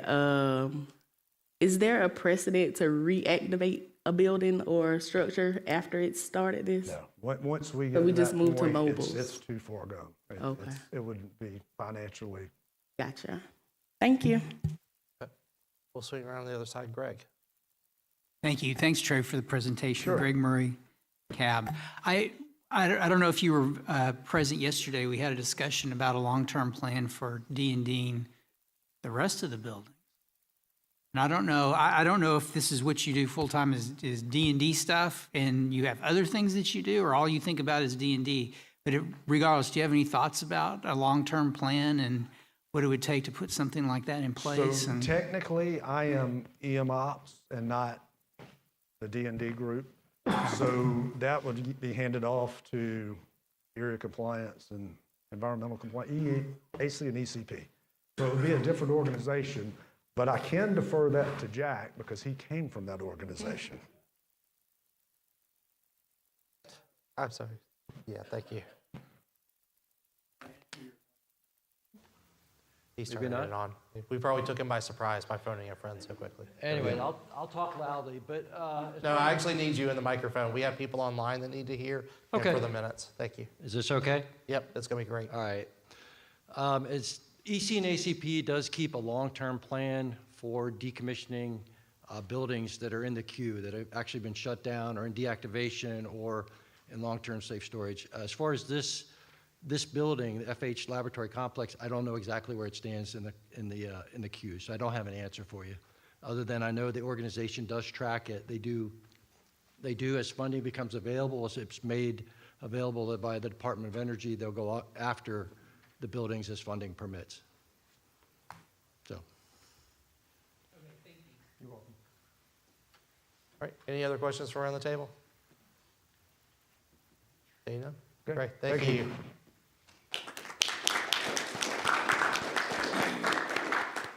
As our next presenter is getting wired up, Amy, can you go ahead and reveal the results of our subcommittee chair election? Can you give me a drum roll or something? No, I'm just not kidding. equipped for that. Okay, so no surprises here. It was unanimous. So the chair of the Facilities Disposition and Site Remediation Committee for 2024 is John Thomas. Congratulations. Nuclear Materials is Donald Colson. Congratulations to you, Donald. For Waste Management, it's Kim Ray. Kim's not here this afternoon. She was here yesterday, so congratulations to Kim. Administrative and Outreach is Juanita Campbell. Congrats. And Long-Term Missions and Budget is Hugh Bear. So Hugh Bear, congratulations. Congratulations, everyone. I'll be bothering you shortly. All right. Ready? Okay, I'm James Therrell. I'm Mission Planning Manager for Savannah River Nuclear Solutions. My team and I, we make the plans or develop the plans for the near-term and long-term nuclear material processing at the site. One of the programs that we manage is the Accelerated Basin De-Inventory, which, as you know, accelerates the removal of fuel out of El Basin. Some of the fuel that's in El Basin is unique and requires extra effort and unique capability to process it. It's a small piece of the fuel that's in the basin, but it does require some extra effort. That fuel is called non-aluminum spent nuclear fuel, or NASNF for short. So what I'll talk to you today about is what is NASNF, why is it unique, what type of unique capabilities are required to process that fuel. I'll describe how we're going to leverage a near-term opportunity where that capability is going to come online, where we can begin to start processing some of that fuel as early as FY26. And then I'll talk about some technologies that are being developed to help with the efficiency of processing that fuel as we get started.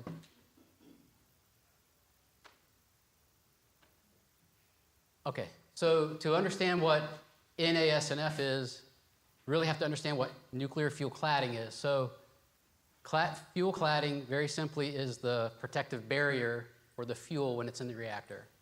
So let's try to think about a good analogy for how, kind of envision what cladding is. I thought Pez candy. So you have Pez candy pellets stacked up like fuel pellets. The dispenser that's around the Pez would be the cladding. It's just the container for the fuel that's in the fuel assemblies. Now they're long, they're different shapes, they're different sizes, different compositions, but that's just a simple way to think about it. It's just the containment around the fuel. That fuel cladding isn't easily removed. It's not practical to take that cladding off. So at SRS, we process that cladding along with the fuel when we process the fuel. And so it matters what that fuel is comprised, or that cladding is comprised of when we do that processing. And I'll tell you why in a minute, but to give you a feel for that inventory of non-aluminum spent nuclear fuel, it's not all the same. So we say NASNF, it's not just one type. There's a lot of different types of non-aluminum spent nuclear fuel. There's 395 bundles of non-aluminum spent nuclear fuel. That's roughly 10% of our inventory in El Basin. Since there is such a variety, SRNL has, over the past 3-4 years, helped organize these fuel items into a kind of a framework where we can begin to work them off, starting at the easiest, working up into the more difficult fuels that require more technologies to implement. So I told you there was unique capability associated with processing NASNF. As you recall from the ABD process, the first part of that process is to take the solid fuel that's in El Basin and convert it to a liquid form. So dissolving it into a chemical, get it into liquid, and then we could send it on, process it, and send it on to liquid waste. Here's 2 ways in which that can occur. The method on the left is merely chemicals that have been heated to boiling, and you stick the fuel in, and the fuel dissolves away, goes into solution, goes into liquid, and we can send it on. That works for aluminum-based fuels, basically everything, most everything except our non-aluminum fuel. The non-aluminum fuel, the cladding that's around the non-aluminum fuel, it's a lot more durable. So you need an extra parameter in order to break that fuel, to break the bonds of that cladding to get to the fuel and be able to dissolve it. And that extra parameter is electricity. So we have a chemical dissolver, which makes up most of what we've processed over the decades in the canyon. The majority of the fuel, our standard process in ABD, is a chemical dissolver. But to get the non-aluminum fuels, we have to use this electricity-based dissolver, and it's an electrolytic dissolver. So you basically sandwich the fuel in these diagrams here.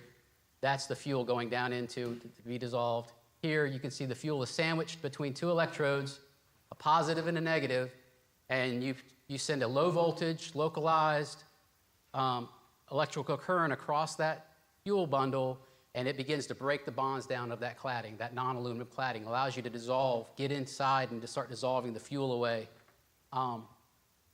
Turns out H Canyon had from 1970, 1969, 1980, the capability to do electrolytic dissolution.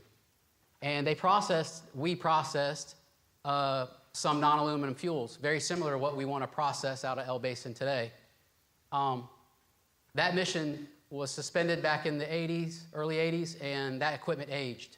So in order to process these unique fuels in El Basin, we would have to refurbish that electrolytic dissolver.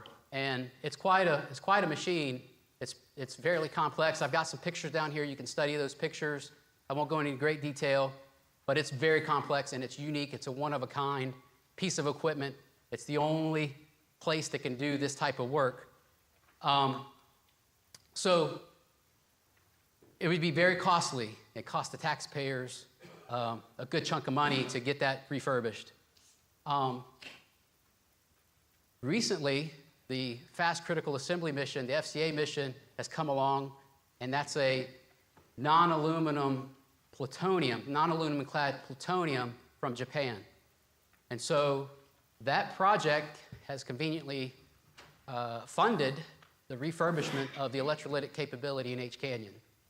So now we're seeing an opportunity. ABD's authorized. It's driving the need to process the non-aluminum fuels, and an opportunity where an externally funded refurbished capability is coming online, and we want to take advantage of that opportunity to get a start on processing these fuels near term, and also do it in a way that's saving that capital expense to the taxpayer.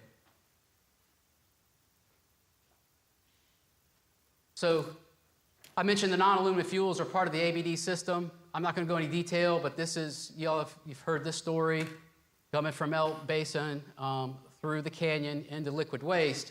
What I really want to focus on is how we've reconfigured the canyon to position ourselves in a way to take advantage of that opportunity while also sustaining the current baseline mission of aluminum fuels. So what you see here are 3 dissolvers, the 6.3, 6.1, 6.4. This is the electrolytic dissolver that's currently online. We're going through readiness assessments now associated with that FCA mission, and we're anticipating sometime in the spring to get a start on that mission. That mission will run roughly 18 to 20 months, and then we're going to have a relatively new dissolver, a slightly used dissolver that'll be sitting there after the FCA mission is over to begin to process the non-aluminum fuels. So we'll have the 6.3 dissolver. It can take FCA or NASNF, and we have 2 dedicated storage lines now, one for non-aluminum and one for aluminum. So we've got 2 dedicated lines.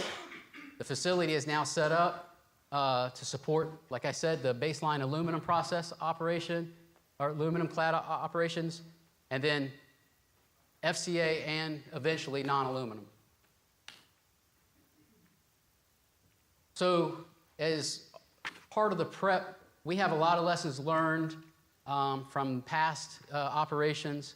We have some things, we have modern analysis tools that will allow us to increase the efficiency of running non-aluminum. So we've gone back, looked at how the historical operations went and identified ways in which to improve those. And so I've given a few examples here. This one on the top left is completely computer simulated. It's actually pretty mesmerizing to watch the particles move around, but that's using a modern analysis tool, computer simulation, to handle an inert residue that comes along with the non-aluminum. It doesn't come along with our normal processing, but there's an inert residue that's in the waste stream. We have existing ways to handle it, but we're looking for better ways to maximize the efficiency of getting that material moved through the facility. That electrolytic dissolver, like I said, it's an added parameter to have electricity, so it does have chemicals in that electrolytic dissolver as well. And so we're doing a lot of what I call beaker tests basically research at the lab to make sure we got the right recipe for the specific fuels that we'll be processing. So you can see some of those pretty neat experiments up there. And that's being done at SRNL. This computer simulation is as well. And what you see on the bottom left is El Basin. And so kind of below this line right here is all underwater. These are the platforms that you'd stand on. We're doing some minor modifications to better prepare the fuel before it is moved from El Basin into H Canyon for operation. So just increasing the efficiency of being able to process that fuel. And then this fuel is very unique in its shape, sizes. So we have some new tools. It's all handled, remotely. So we're developing some new tools and new fixtures to be able to handle that fuel. So in summary, we've got this unique fuel. It's driven to process as part of ABD.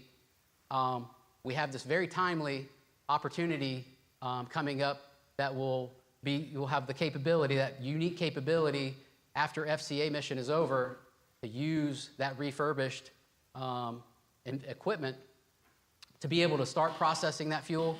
And we're going to do it smartly by increasing the efficiency and trying to get as much fuel out of El Basin through the canyon as possible. So with that, I'll take any questions.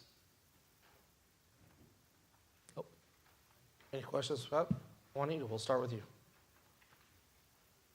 Thank you for your presentation. Juanita Campbell, CAB.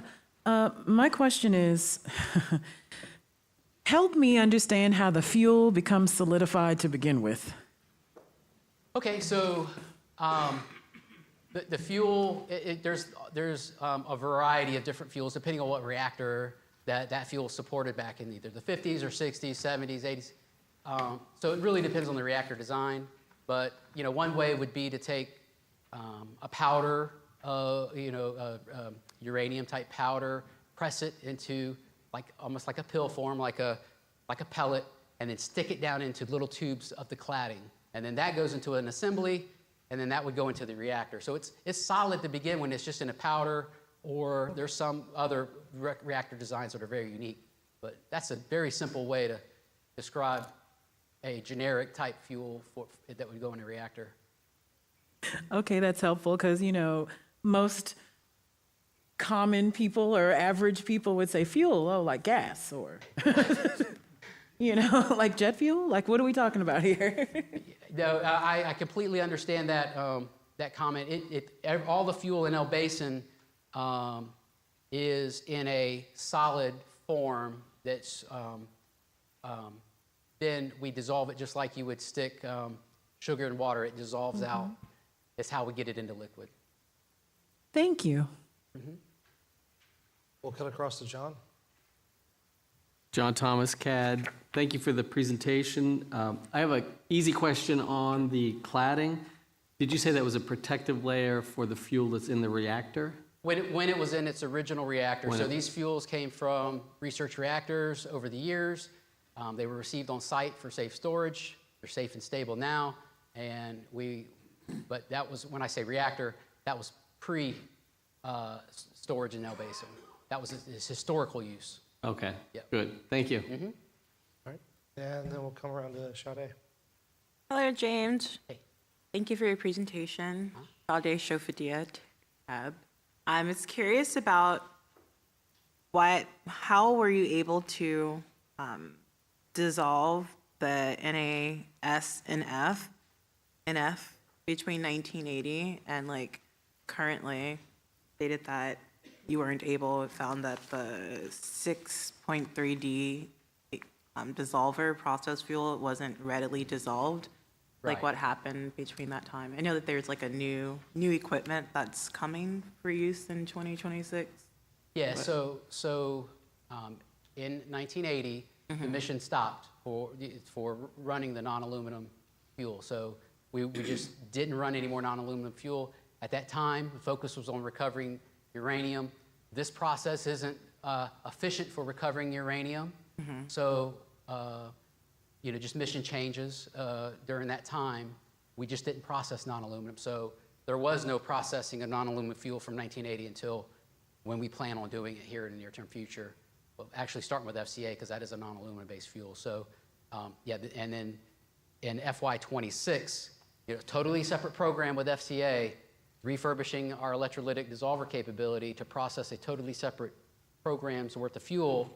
When that program's over, that's when that dissolver will be sitting there pretty much barely used. And now we can use that refurbished capability to process our non-aluminum fuels that are in El Basin. Thank you.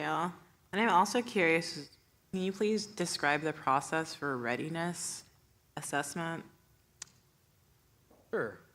Should we take?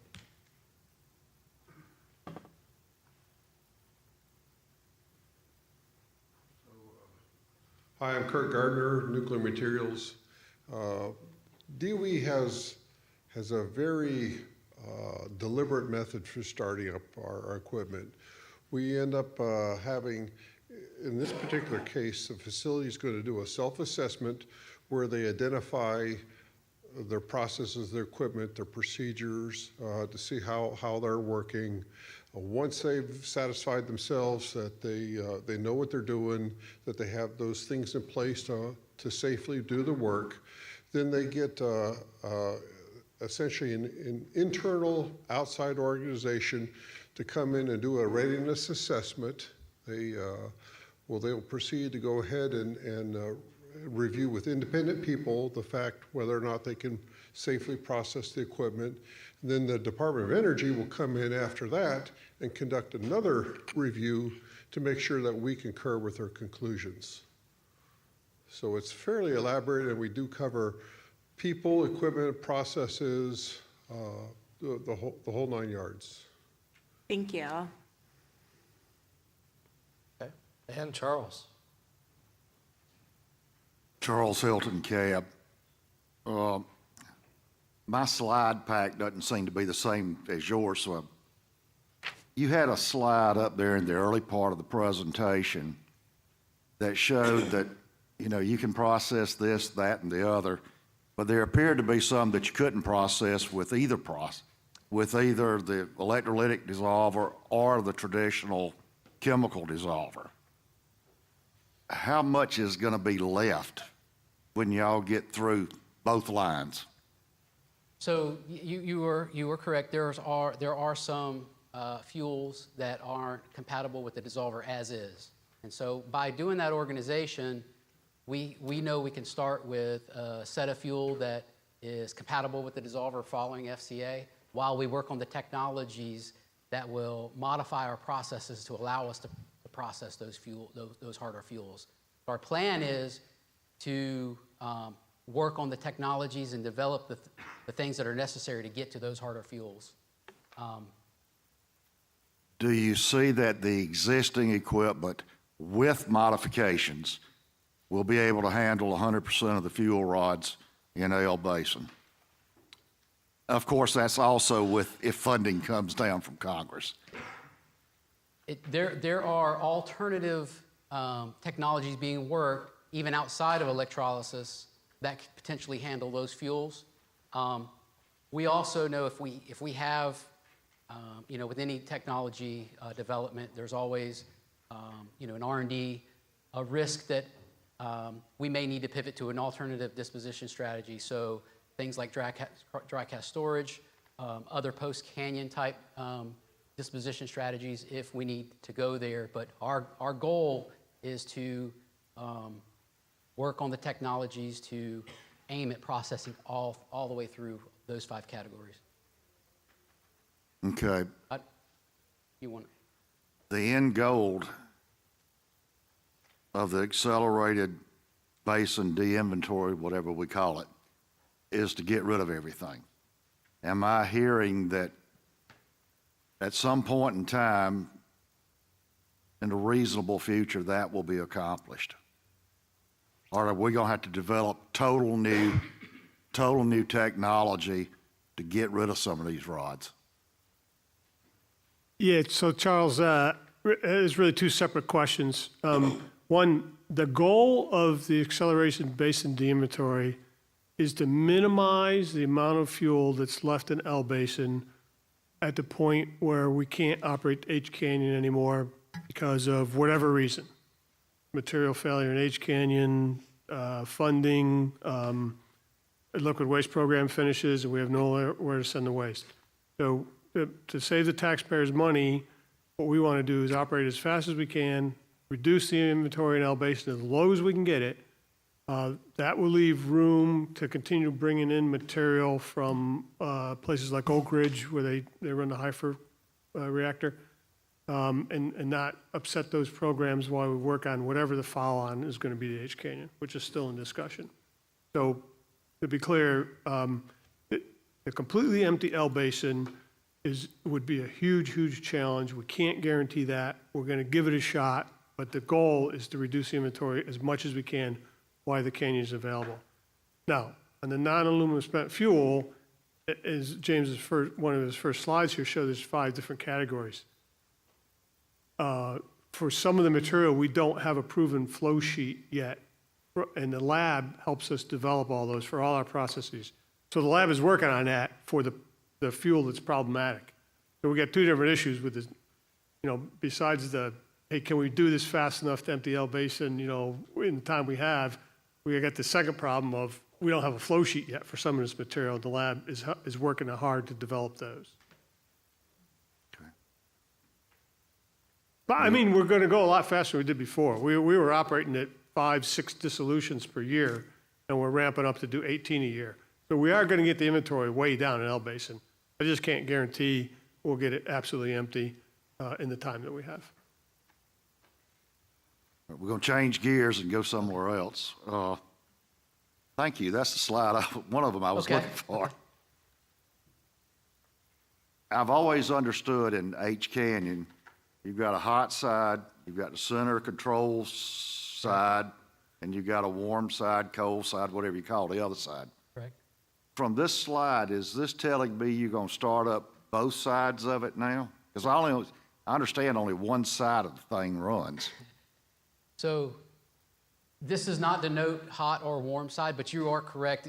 Physically, there is a hot and a warm side of the canyon with a lot of the services and folks that occupy spaces in the middle.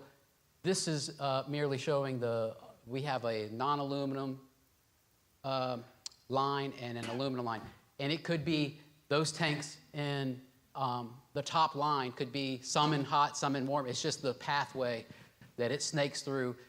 Our folks are very creative at making the most optimal. I'm amazed all the time how they set up these routes where they find the most optimal way to snake that through the canyon and reconfigure it to make sure we do it in the most cost-effective manner. So there's hot canyon and warm canyon tanks in both of those lines. I was just hoping you were going to start up both sides and get the stuff on out of here. But, Well, okay. I will say we've maximized the amount of storage in H Canyon by repurposing as many vessels that were previously used for solvent extraction as possible. So we have quote you, started up both sides, so we're moving along. The non-aluminum is going to be, we're on the final throes of readiness for the FCA, and that line is used for FCA. So it's going to be active, if you will, starting in the spring. We'll start pumping solution in there. Good presentation. This has been fascinating. Good, thank you. Amy? Yeah, I just want to add, because Charles, you made a point about the slides. Maybe what you have printed is not what we have on the screen. We were asked by headquarters to make some last-minute changes to the slides, and we did that.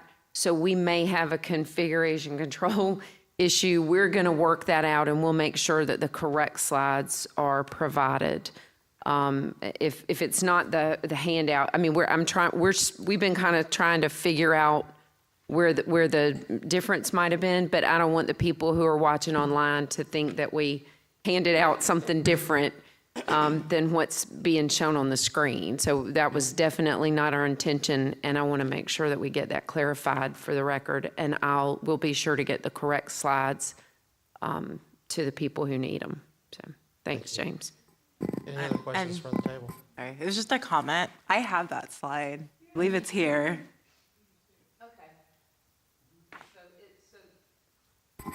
So what's showing on the screen is the same as what you guys have in your Yeah. hands? Correct. Okay, Yeah, okay, this slide is. thank you. Phyllis or Candace, is that you? Yes. Candace Cave Cab. I think Mike Budney might have touched on some of my questions, but just to get a direct answer. Is there waste, high level or otherwise, that will be left once you're done?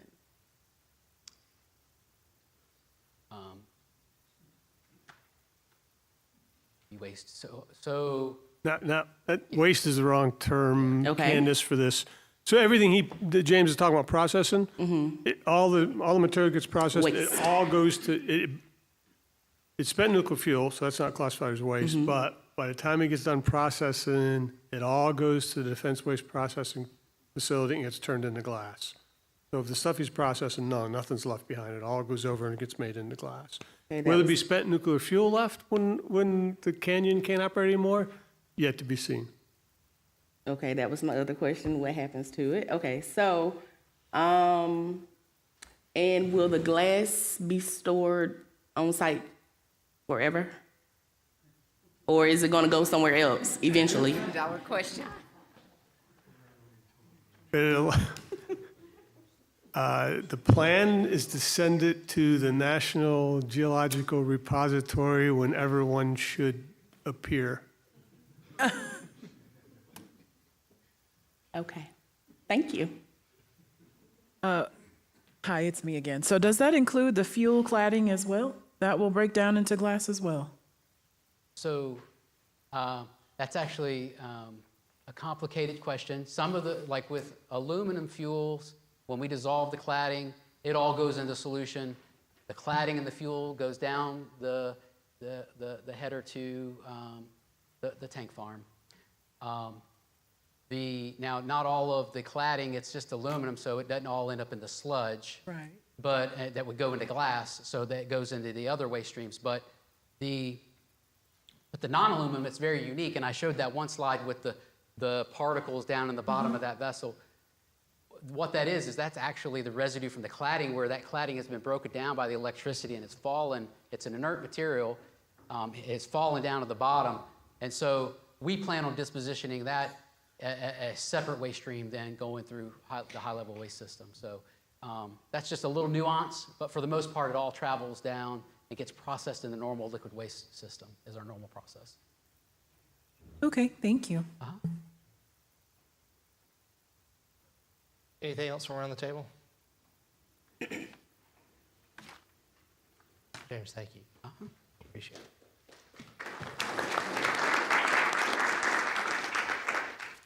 Okay.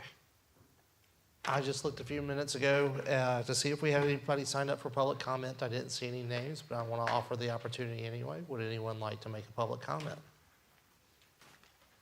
Seeing none. Our next step is to do a little bit of board business. We have a draft recommendation we need to address. So Sade is recommendation manager. I want to ask again if you might just give them a little last minute pitch for this recommendation, why you think it's important. Support this recommendation. No, I'm just kidding. But on a serious note, we're all about being innovative, being more efficient, and just leveraging all the awesome resources that are at our disposal. I propose in this recommendation for us to leverage artificial intelligence and machine learning for the decommissioning process. And it has a wide range of applications for so many things, like including, readiness assessments and D&B. It's just so many applications. I recommend that the DOE develops a DOE-owned, controlled and operated, no third-party integrations, and artificial intelligence and machine learning system that's able to, help to make a lot of decisions so that we're saving lots of time and lots of taxpayers' dollars and meeting our milestones and deadlines for decommissioning the site. Okay. Does anybody have any questions, comments, concerns before we move along? Do we have a motion to vote? Actually, I have a question. I'm sorry. Oh, I'm sorry, Juanita. So in this plan, my question really is, how can we ensure that this AI is going to essentially be foolproof and put us on schedule without any concerns or issues? Does that make sense, or do I need to clarify? Yes. So we ensure that by working with all of the agencies that are part of the operations of the Savannah River site, and then working closely, of course, with security, cybersecurity, and just all departments to ensure that this is. Greg, you wanted to comment directly on that? I meant technically, sorry. Technically, yes. Technically, So yeah. by like- collaborating with experts. Yeah. Sure, yes, Greg Murray Cab. I'd like to comment on this. I fully support this, and I plan on voting on it and voting to support it. AI is still under development. It's being widely used. No, nothing is foolproof. Nothing is perfect, including human effort. Sure. So this is another tool that can be used to improve processes, whether it's this high level things that we're talking about here, or even things like some of the things we do on CAB. So I think this is something that is developing over time. I suspect it's going to look vastly different 5 years from now than it looks today. And we'll learn to use it. I think the folks at DOE are smart enough not to use it as a sole point of information, and it'll be used as one of many tools to support their decision making and maybe help their decision making. So I think this is a worthwhile endeavor, and I think it's something over time that'll keep getting better and better. Thank you. Any other thoughts on that? Points, counterpoints, lingering questions? Okay. I'll ask again. I want to start over. Do we have a motion to vote? So moved by Hubert. Do we have a second? Second. We have a second. All right.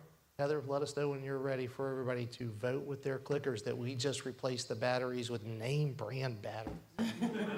I feel like it's important to note that because the last ones were not, we realized.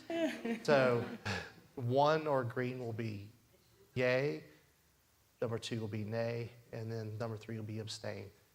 Go ahead and cast your vote now. 2 more.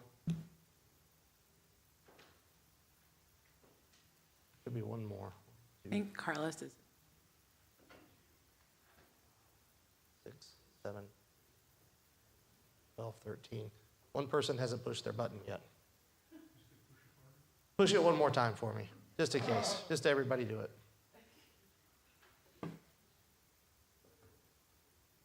There we go. It doesn't matter. Oh, you hit the wrong button. Oh my God.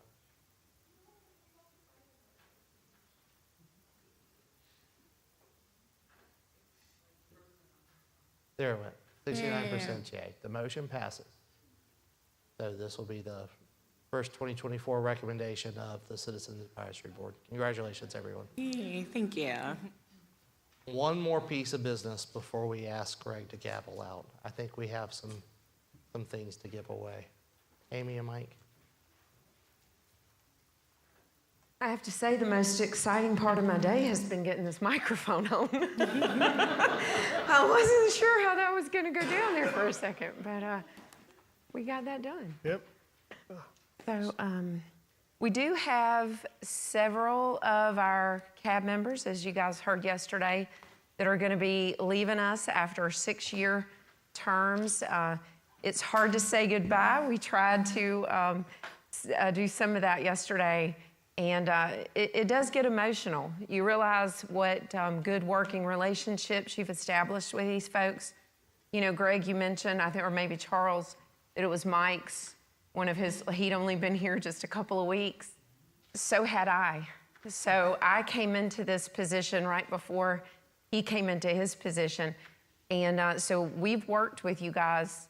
You're basically the only CAB we've known. So what I appreciate about all of you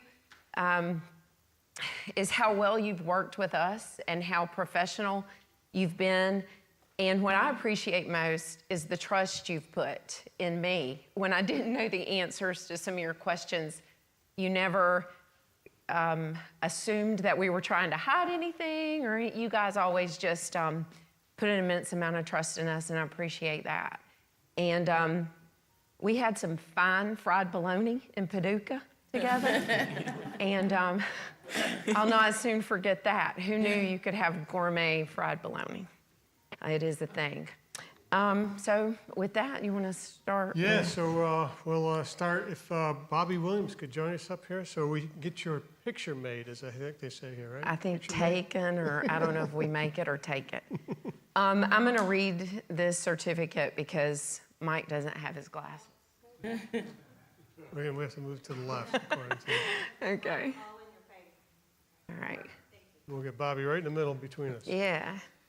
So, Bobby, this is for your service as a dedicated member of the Savannah River Site Citizens Advisory Board for the past 6 years, and for your service and leadership as the Administrative and Outreach Chair. And you've actually been an active member of all of our issues-based committees. We appreciate that. Thank you very much for your service. Yes, thank you, Bobby, for all your service. And of course, we have this hand-drawn picture by our very own Audrey of, Charles will love this, H Canyon. Look at that.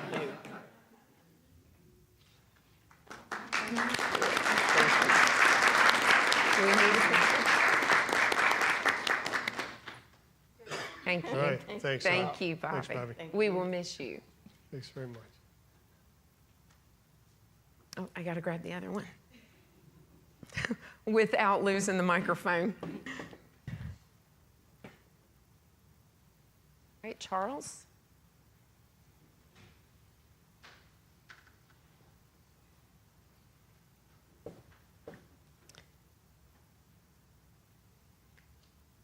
So, Charles, this certificate reads, for your service as a dedicated member of the Savannah River Site Citizens Advisory Board for the past 6 years, and for your service and leadership as the CAB Vice Chair and an active member of each of the 4 issues-based committees. So we express our appreciation to you for that, too. Thank you. Thanks very much. And his own picture Your of own H. picture of Canyon. H. My own picture of I H. know. Do you want to hold this, too?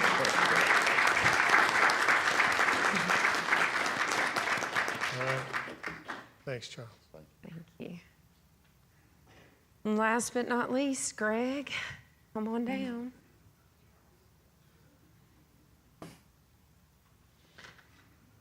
Hey, Greg, as far as I know, you've been the chair or co-chair since I've been here, haven't you? Yeah. Yeah. And you know, something else that I just thought of about you guys, you know, Charles and Greg represent this community and this CAB in meetings, in national meetings. So they represent this CAB at our SSAB chairs meetings around the country, waste management and other things. And I'm very grateful that you don't embarrass us. Well, that's a high compliment there, No, he knows I'm kidding. But it is so nice to have people who are well informed, and even if you disagree, you do it tactfully, and there is something to be said about that. So, am I wrong? I'm not wrong. So, Greg, for your service as a dedicated member of the Savannah River Site Citizens Advisory Board for the past 6 years, and for your service and leadership as CAB Chair, CAB Vice Chair, Facilities Disposition and Site Remediation Chair, and an active member of each of the 4 issues-based committees. Thank you for that. We're grateful for your service. And there's your H Canyon, too. Wow, thank you. Yeah. It's remarkable. All right. Thanks a lot, Greg. Much appreciated.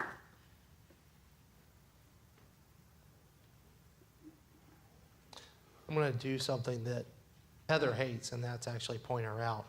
Because while Audrey did the work and drew these beautiful pictures, and I'm going to encourage everybody to come and take a look at them because she's uniquely talented.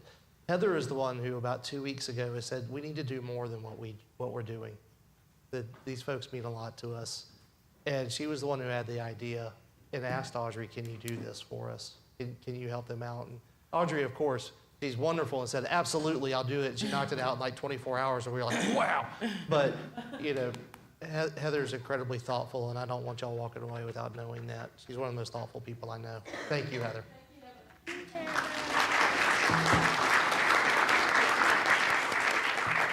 All right. Well, do we have any more business that we need to talk about before we This start isn't closing? business, but you all also should stop by and see the painting that Audrey did for Mike. It involves feral swine. And if that ain't the most cryptic thing you've heard all day. All right. Any last minute comments from around the table before we hand it over to our chair to one last time? Close it out. Greg, for the last time. the floor is Last yours. time. We are adjourned. Thank you.